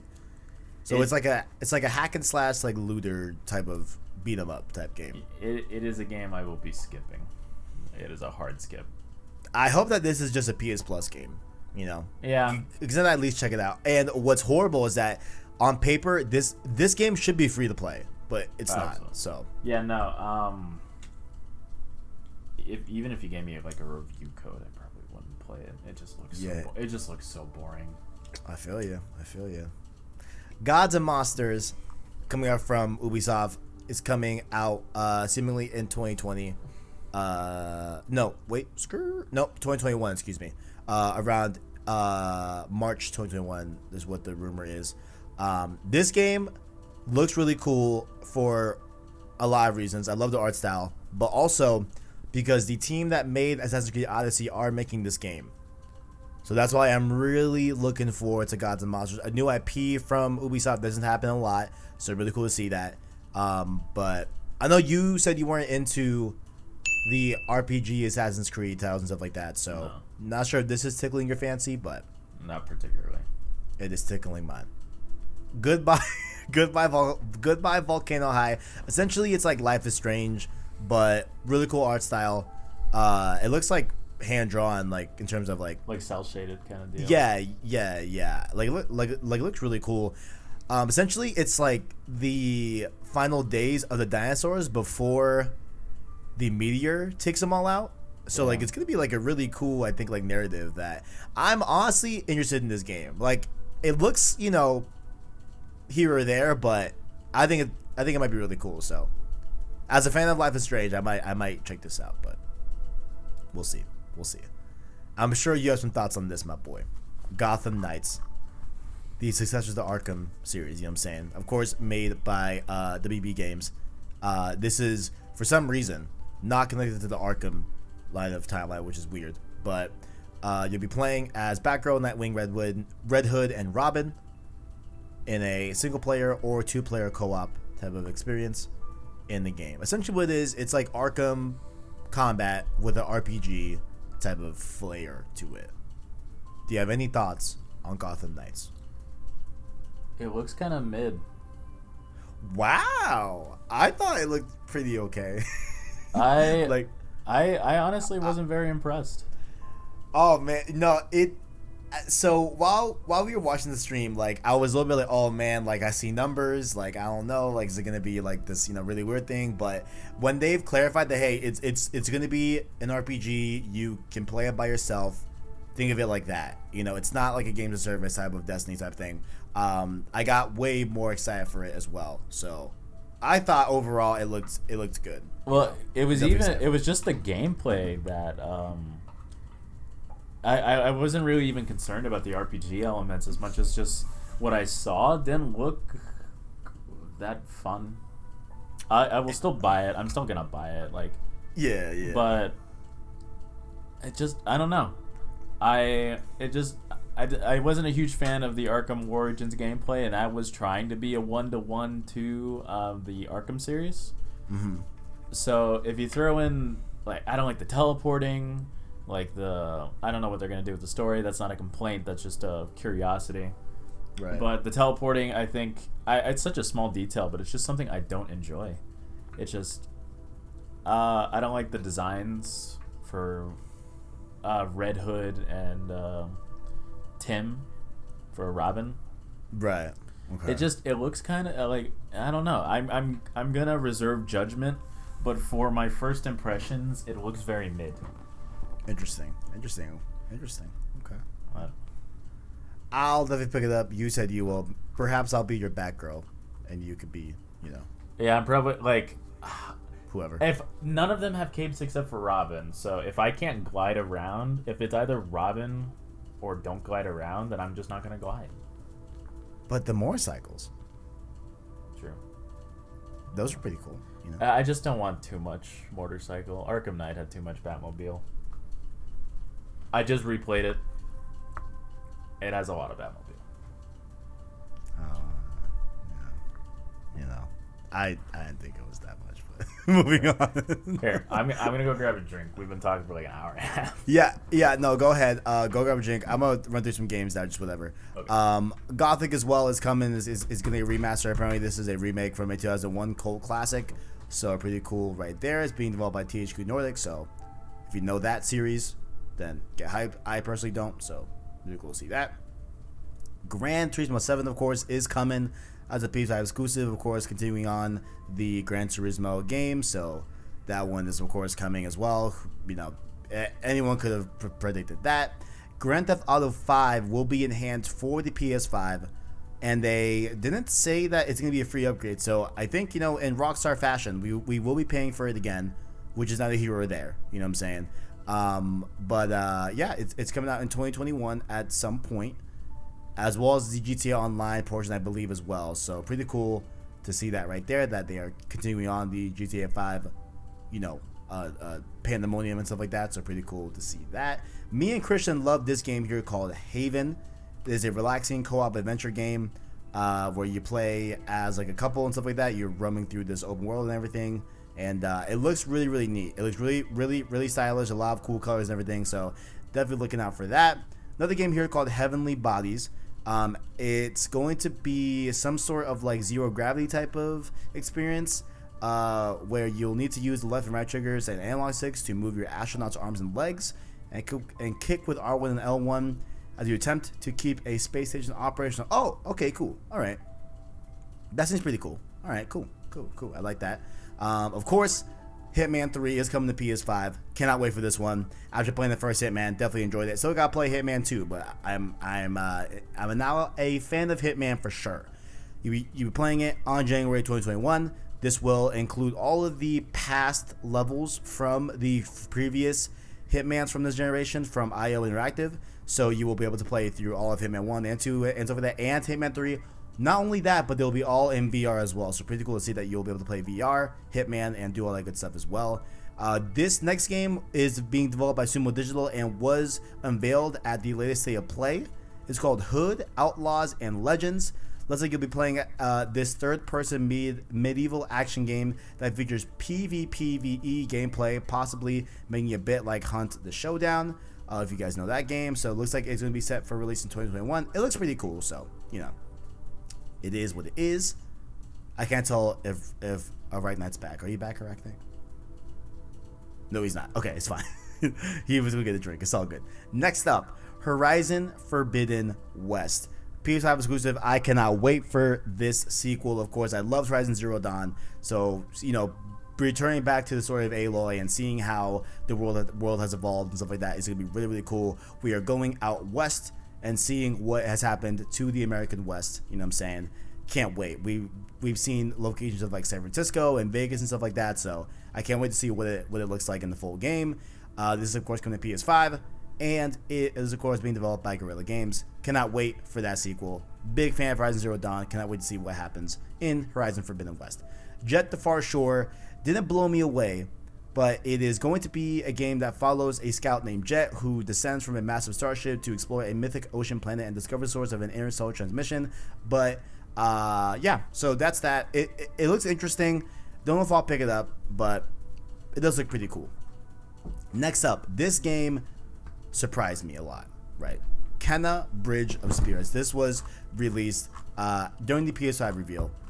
Cannot wait for this. It seems to be like this like third-person action adventure game that has a really, really like Pixar-looking type of art style to it, and yeah, you know, it's you know you are so it looks like you'll be getting abilities and enhancing those abilities and manipulating the environment as you go on in Kena Bridge of Spirits. So I can't wait for this. Coming to PS5, very excited for that. Do we have ArachKnight back in the call? I am back. Beautiful. Back with the brain. Honestly, I'm gonna take a sip of water. I was informed that we had mango juice, so I went to go get mango juice. Oh my god, mango juice is so good. Damn, mango sounds good right now. Shit. Well, Kena is being developed by Ember Lab. Little Devil Inside looks to be a cute action RPG with a cartoony style. Oh, this is the one where like I think you're playing like with your your companion AI is like your grandpa, I think, something like that. Let's see. So half the trailer shows a traditional adventurer dude evading monsters, while the other half shows a refined older gentleman strolling around town. So it seems to be like a really weird concept, but pretty cool. It is coming to PS5, but it will be a timed exclusive on the console before heading to PS4 and PC. So looks like you'll have a lot of different ways to play that. Are you a fan of Madden, ArachKnight? No.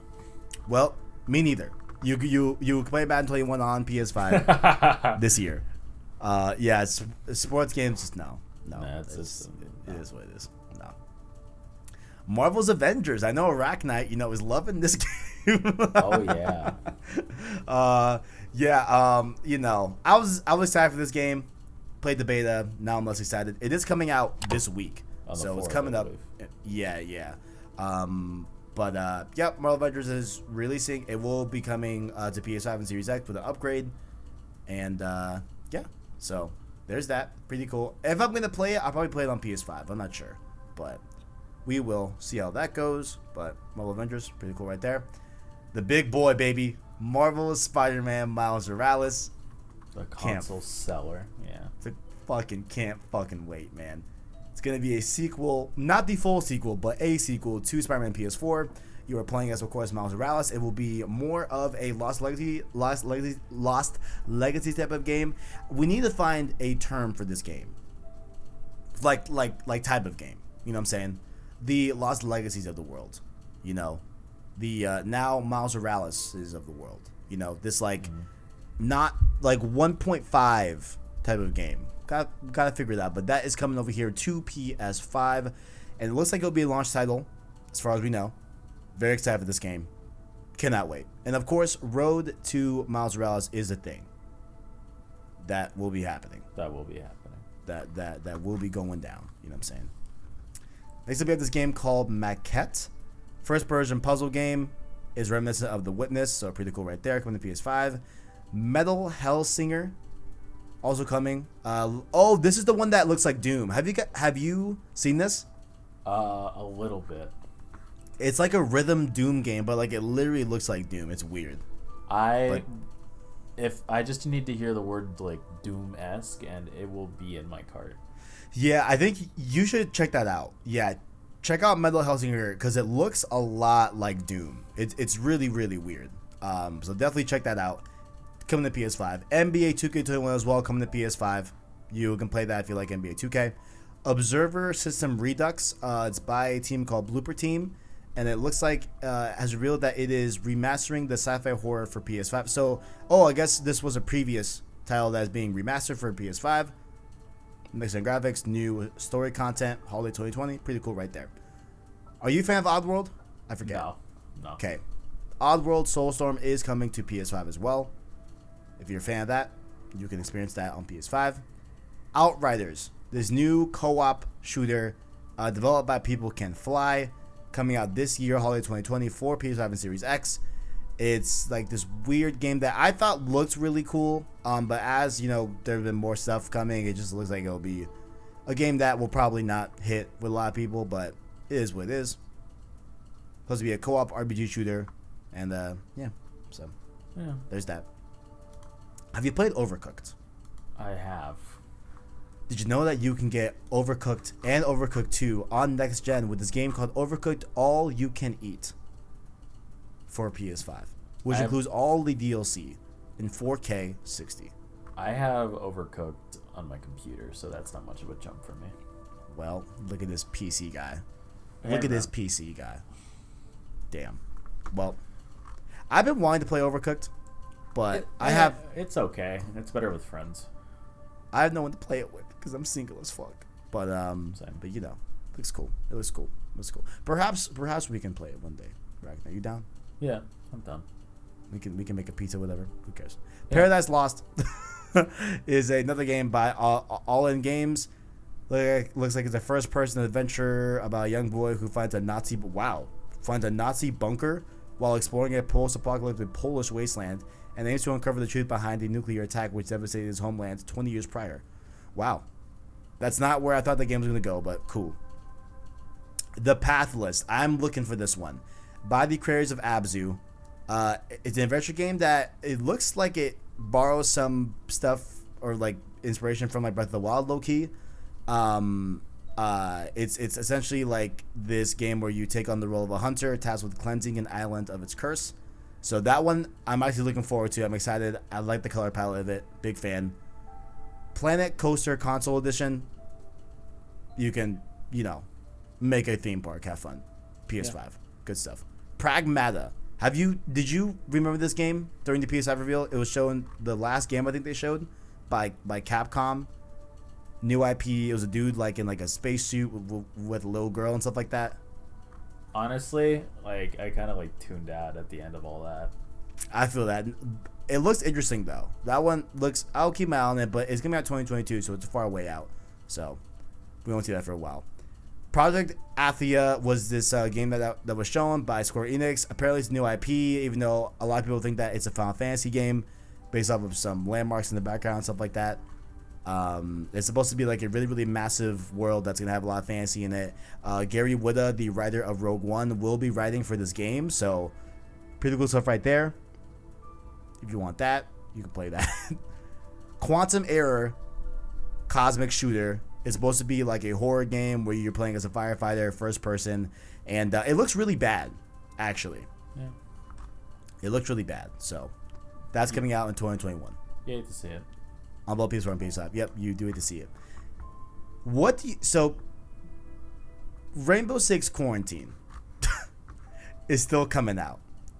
What do you think they rename it to? Because they gotta rename it, right? No. Do you think they don't rename it? That's free advertising because like people are gonna make jokes out of it. It's like, oh, what's this game? I mean, I suppose, I don't know, but like I would make jokes about it. So that definitely. So that one is gonna be like a horde mode, I believe, type of thing. I think, or something like that. It's like it's like a side game. Yeah, no, it's I think you just bunker down and then you just don't do anything for 5 months. Taking it quite literally. But if you don't want to play that, you can of course play the regular Rainbow Six Siege, which will be coming to PS5. Free upgrade, cross-generational multiplayer as well, so pretty cool right there. Ratchet & Clank Rift Apart did get shown yesterday at Opening Night Live. No, 2 days ago. But Ratchet & Clank Rift Apart. Are you excited for Ratchet & Clank? I will be picking it up, yes. Oh, hell yeah. Hell yeah. I can't wait to play that thing, of course. Love to see it. Recompile is another game. It looks like it is a game that combines traditional exploration based on platforming with a dynamic narrative that encourages player choice. So pretty cool stuff right there. Resident Evil 8 Village. Are you picking up Resident Evil 8? Absolutely. There we go, baby. There we go. Allegedly, it's coming out, I think, in January. I think is what they said, or that's what everyone thinks, I think. Or did they say January 2021? They did, right? I think. I believe so. Yeah, but it's taking place in a European setting. Looks like it's picking up a lot from the storyline from Resident Evil 7. Apparently, Chris Redfield is a big deal in this game. So, really cool stuff right there for Resident Evil. Can't wait for that, personally. I can't wait for this one as well. Returnal, of course, from Housemarque. They made... Actually, you were talking earlier in the episode about wanting like a fast-paced shooter type thing. Check out Resogun. Check out Dead Nation. Really, really good games by Housemarque. They're back at it again here, but now with a third-person type of shooter, but it looks like it has some of that arcade type of like feel to it. So really cool stuff right there. It looks like it's gonna be some sort of like Edge of Tomorrow type of premise where your death is part of the story. So interesting stuff right there. Sackboy: A Big Adventure. Did you play Little Big Planet back in the day? Oh, absolutely. Who didn't? It's true. Who the fuck didn't? It's true. Who the fuck didn't? So you'll be able to play Sackboy: A Big Adventure. Finally, he's back in action. Sackboy, he's here. Sumo Digital is developing it. 3D platformer as well. So it's gonna be more of like a 3D platformer as opposed to the like 2.5D type of platforming that was back in the original Little Big Planet game. So really cool to see that though. I'm really, really excited for that. It's gonna be interesting. Scarlet Nexus is also coming. It's supposed to be like an anime style hack and slash from Bandai Namco. Pretty cool stuff right there. If you guys haven't checked that out, definitely check it out as well. Coming to PS5. Sherlock Holmes Chapter 1. I totally forgot this game existed, but I guess you're playing as a younger version of the detective traveling to the Mediterranean to uncover the truth behind his mother's death. Pretty cool. Pretty cool. Solar Ash as well, by the developers of Hyper Light Drifter. Is going to be, a game coming. And it looks like it's from the devs behind Hyper Light Drifter, so pretty cool stuff right there. Stray. Do you remember this game, Stray? Nope. It was with the cat. Yes. In the city, and you're playing as the cat. Yeah. With like a bunch of robots. Yes. At least interesting, Yes. I don't know if I'll pick it up, but it's definitely interesting. It is being developed by Annapurna, which I love Annapurna, so really cool stuff right there. All right, ArachKnight, I'm gonna need you for this one. Suicide Squad. How are you feeling about it? Suicide Squad killed the Justice League by Rocksteady. This will be continuing the Arkham series timeline and that whole thing. How do you feel about it? All we got was a CG trailer. It's true. It's true. Like, we can highlight some abilities that everybody will have. But other than that, like, it looks interesting enough. I'm kind of sick of evil Superman stories. Like, I don't know. Like, I enjoy Superman as a character, so I'm kind of sick of evil Superman stories all the time. Right. But he's probably controlled by Brainiac, and then Amanda Waller's like, oh, you gotta, kill the Justice League. And then they're going to team up to stop Brainiac. That's probably how it's going to go. But... damn it, yeah. Because, like, they're not actually going to kill them. Absolutely not. Absolutely not. No. The same that we know that Batman's alive in Gotham Knights is the same that they're not going to kill the Justice League. Because that's money. That's a franchise. It's true. It is a franchise. That's like, after Suicide Squad, you could have a Justice League game, and then that's free money because you have people like me that if I see the Justice League in a video game, I'm gonna buy it. Like, it makes a lot of sense. So it makes a lot. You introduce the greater world through villains that you recognize from the Arkham games, and then it's pretty straightforward. You see Harley Quinn and Deadshot in the Arkham games, so you have a way in, and I'm sure there's going to be a Batman reference. I'm curious on where the timeline this is going to be. Like how far removed it is from Yeah, is it going to be post Arkham Knight or pre Arkham Knight? I assume it's post, right? I have no idea, because if it's post Arkham Knight, then everybody's going to be talking about Bruce Wayne. That is very true. That is very true. We'll see. We'll see what happens though. I'm more interested than I was beforehand, but we'll see how it goes. We'll see. Are you also insulted with Temtem? I know like a lot of people are insulted by this game because they think it's like trash Pokemon, I guess. It looks like Dollar Tree Pokemon. Damn. Well, it is on PC right now. It will be coming to PS5 as well in 2021. So pretty cool right there if you want to play a Pokemon but not on Nintendo, I guess. And I guess a Dollar Tree version of it, you can do that. If you're a nerd, you can play Lord of the Rings Gollum. Cause, yeah, who nerds, right? Yeah, I love. Do you like Lord of the Rings? I forgot. No, it's like I love my PlayStation podcast. Hey, shut the fuck up, Clyde. Listen, there's nothing more nerdier than Lord of the Rings in my opinion. That shit's just Lord of the Rings. That's like nerd central. Nah, I mean, if we're talking the like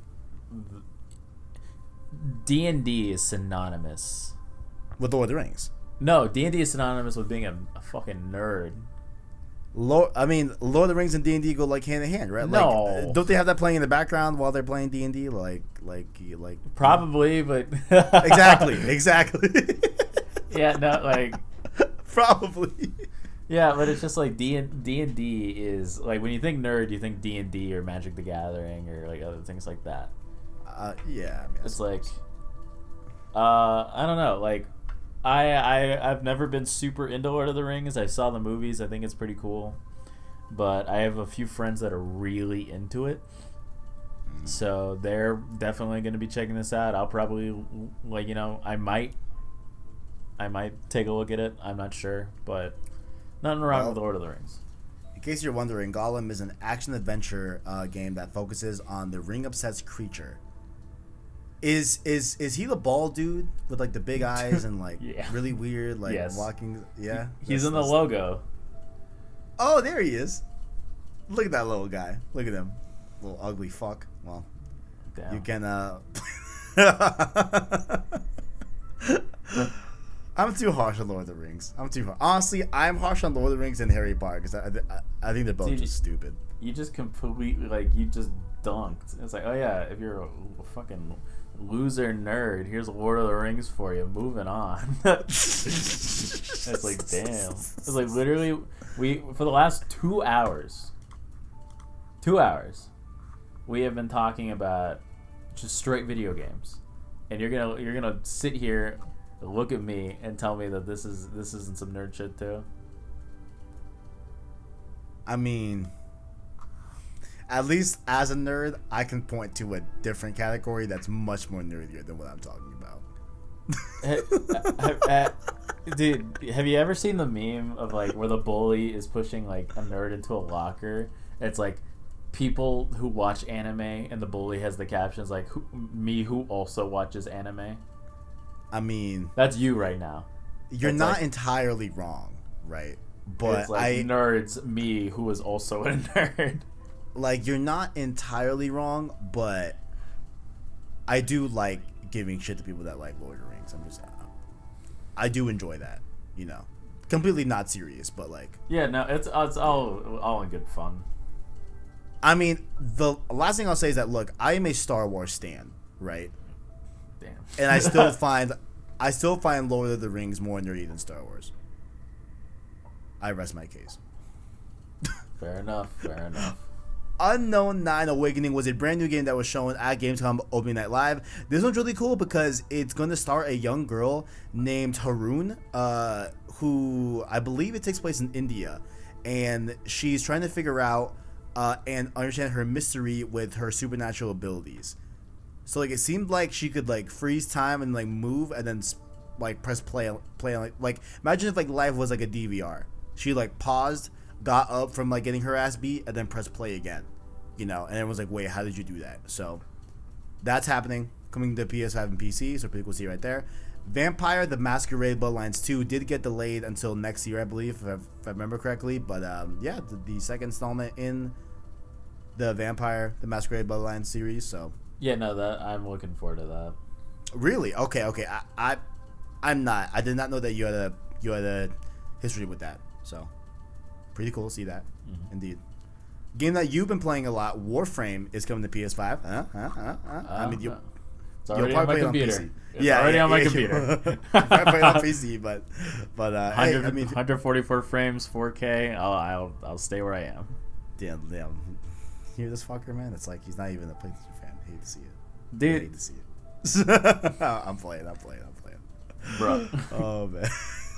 But it will be free to play as well on PS5, so you can still play it free to play. Does Warframe have crossplay and cross progression? Do we know that? Cross save. Okay, well, yeah. Cross play, I think, is coming soon, which people aren't super happy about because there's a whole different economy on the PlayStation to the PC. Interesting. There's the Switch, the PlayStation, and the PC all have different economies. Wait, really? Yeah, like the PlayStation. So the currency that you pay for everything with is platinum. Okay. So what might cost 100 platinum on PC costs 50 platinum on the PS4. Oh, so with like the outrage is that like hypothetically you could go on the PlayStation, cop what you want for less. Yeah. Is that kind of what? Okay, interesting. And then it inflates every market. Ah, I see. Because once you merge economies, then there's more in circulation, then inflation happens. I see. Damn, that's a very interesting problem they got going on there, huh? Wow. Yeah, it's very strange because I've played Warframe for a month now. I've spent like $300. Damn. Because it's like yeah, look at me. Like, oh, this was money. I was like, oh yeah, I was gonna go to I was planning on going to Disneyland this summer, so I was like, wow, that's not happening. And so I was like, might as well use that money somewhere, somehow, so I don't like spiral into a depression. Spiral into a deep depression of oblivion. Yeah, no, like It's bad. We struggling out here. Like yeah, I bought a whole. I found a monitor for like $100, and I was like, I really don't need it, but I've got nothing better to look forward to, so I bought the monitor. It's like if I don't have anything to look forward to in the mail, it's a hollow day. It is always nice cracking your Amazon package, like, oh man, like it's coming. Oh shit, it's almost here, And then it gets here. It's like, oh. I think I recall you not being a fan of his next game, but Watch Dogs Legion. Yeah, it looks okay. Yeah, I mean, I was on Watch Dogs 1, loved Watch Dogs 2. Watch Dogs Legion, I'm cautious about it. It's coming up pretty close for PS4, October 29th, 2020. Not sure if I'm going to play on PS4 or on PS5. Not sure what we're going with on that standpoint, but there will be a free upgrade to PS5 if you play it on PS4. Pretty cool to see that there, but we will see. Worms Rumble is coming. Not sure if you played Worm, but it's going to be... So it leaves behind the turn-based action and will now be real-time combat.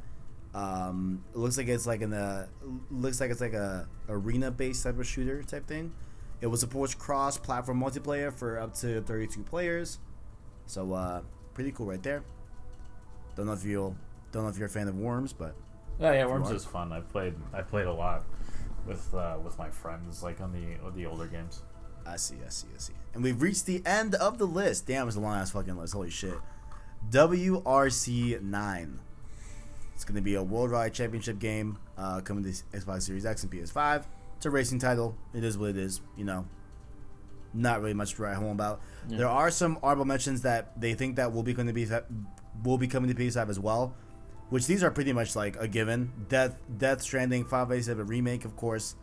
Ghost of Tsushima will be playable. God of War 2 as well is looking to be coming to PS5.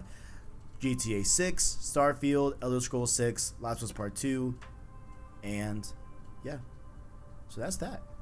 So I guess to end off right now, I know that was a very, very long list, a very long time we just did that for. Like, A lot longer than I thought it was gonna be. If I'm gonna keep it honest with y'all.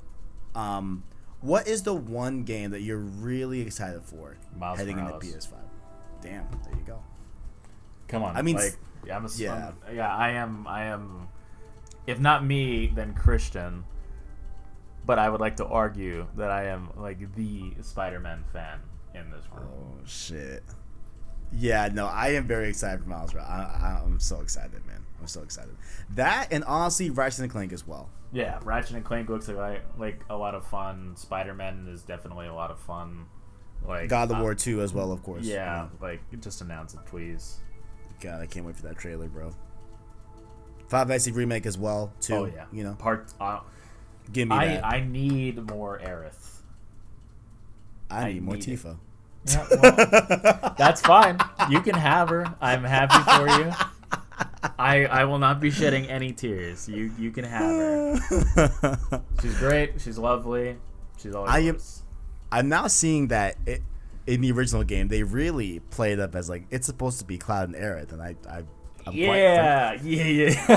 I'm like, what the fuck? Even in the promotional material, they're like, oh, it's a story between two lovers, and in the Ultimania is like Cloud and Aerith are lovers, like separated by destiny and fate. It's like, yeah, boy. That's like good shit. I'm not saying I wish it was Tifa, but well, if you want Tifa, then just watch Advent Children. Oh shit! Okay, all right.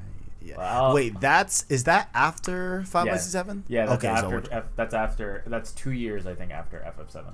So yeah, if you don't want spoilers, finish the game, then watch Advent Children. Yeah, that's the point. Is there one before that? Is there like another movie? No, all I remember. No, because I think it's Crisis Core, then FF7, then Advent Children. Cool. Yeah. Cool. Gotcha. Makes sense. All right. Well, those were the PS5 games that are confirmed for PlayStation 5. Let us know down below in the comment section what do you guys think about the PS5 games. What are you excited for in terms of PS5? Another long episode. But we'll be back next week, of course, with episode 4, which we will talk about offline, and you can see on Twitter what we decided the topic will be for next week's episode. But ArachKnight, where can the people find you? I am on Twitter, Orly_Macias, where I talk about video games, comic books, and all that other good stuff. I am on the PlayStation Source Discord under the same name of the ArachKnight. I am on Twitch, twitch.tv/theArachKnight. Still haven't streamed. Just wait on the second monitor. Like I feel uncomfortable not being able to read chat while I play. I definitely feel you on that. Definitely, yeah. I don't want to stream until I get my second monitor, which is on its way. Because the one I have right now is just like a temporary one. So makes sense. I will start streaming soon enough. I hope, maybe. But that's it for me. Beautiful. And of course, you will just watch Road to PS5 Episode 3. You can continue to catch the show on youtube.com/PlayStation Source, as well as your favorite podcast service every Sunday, 10 a.m. by hitting the anchor link down below to find us on Apple Podcasts, Google Play Podcasts, Spotify, and other major podcast services by searching PlayStation Source Podcast Feed or those links down below in the description. To support the show, you can, of course, like and subscribe, as well as become a member of the channel by hitting the join button or the link in the description. The Prince tier and the King tier are $1 and $5 respectively. They give you access to different channel badges, emotes, as well as shoutouts in all PSS content, just like the homie Caleb Kaiser and Bashful Brody, as well as Owen as well. Shout out the homies there as well. Follow us on other platforms down below in the description, such as our Discord server and our Twitter in the description as well. And PS5 games, excited to play them. Thank you all for watching, and as always, greatness awaits.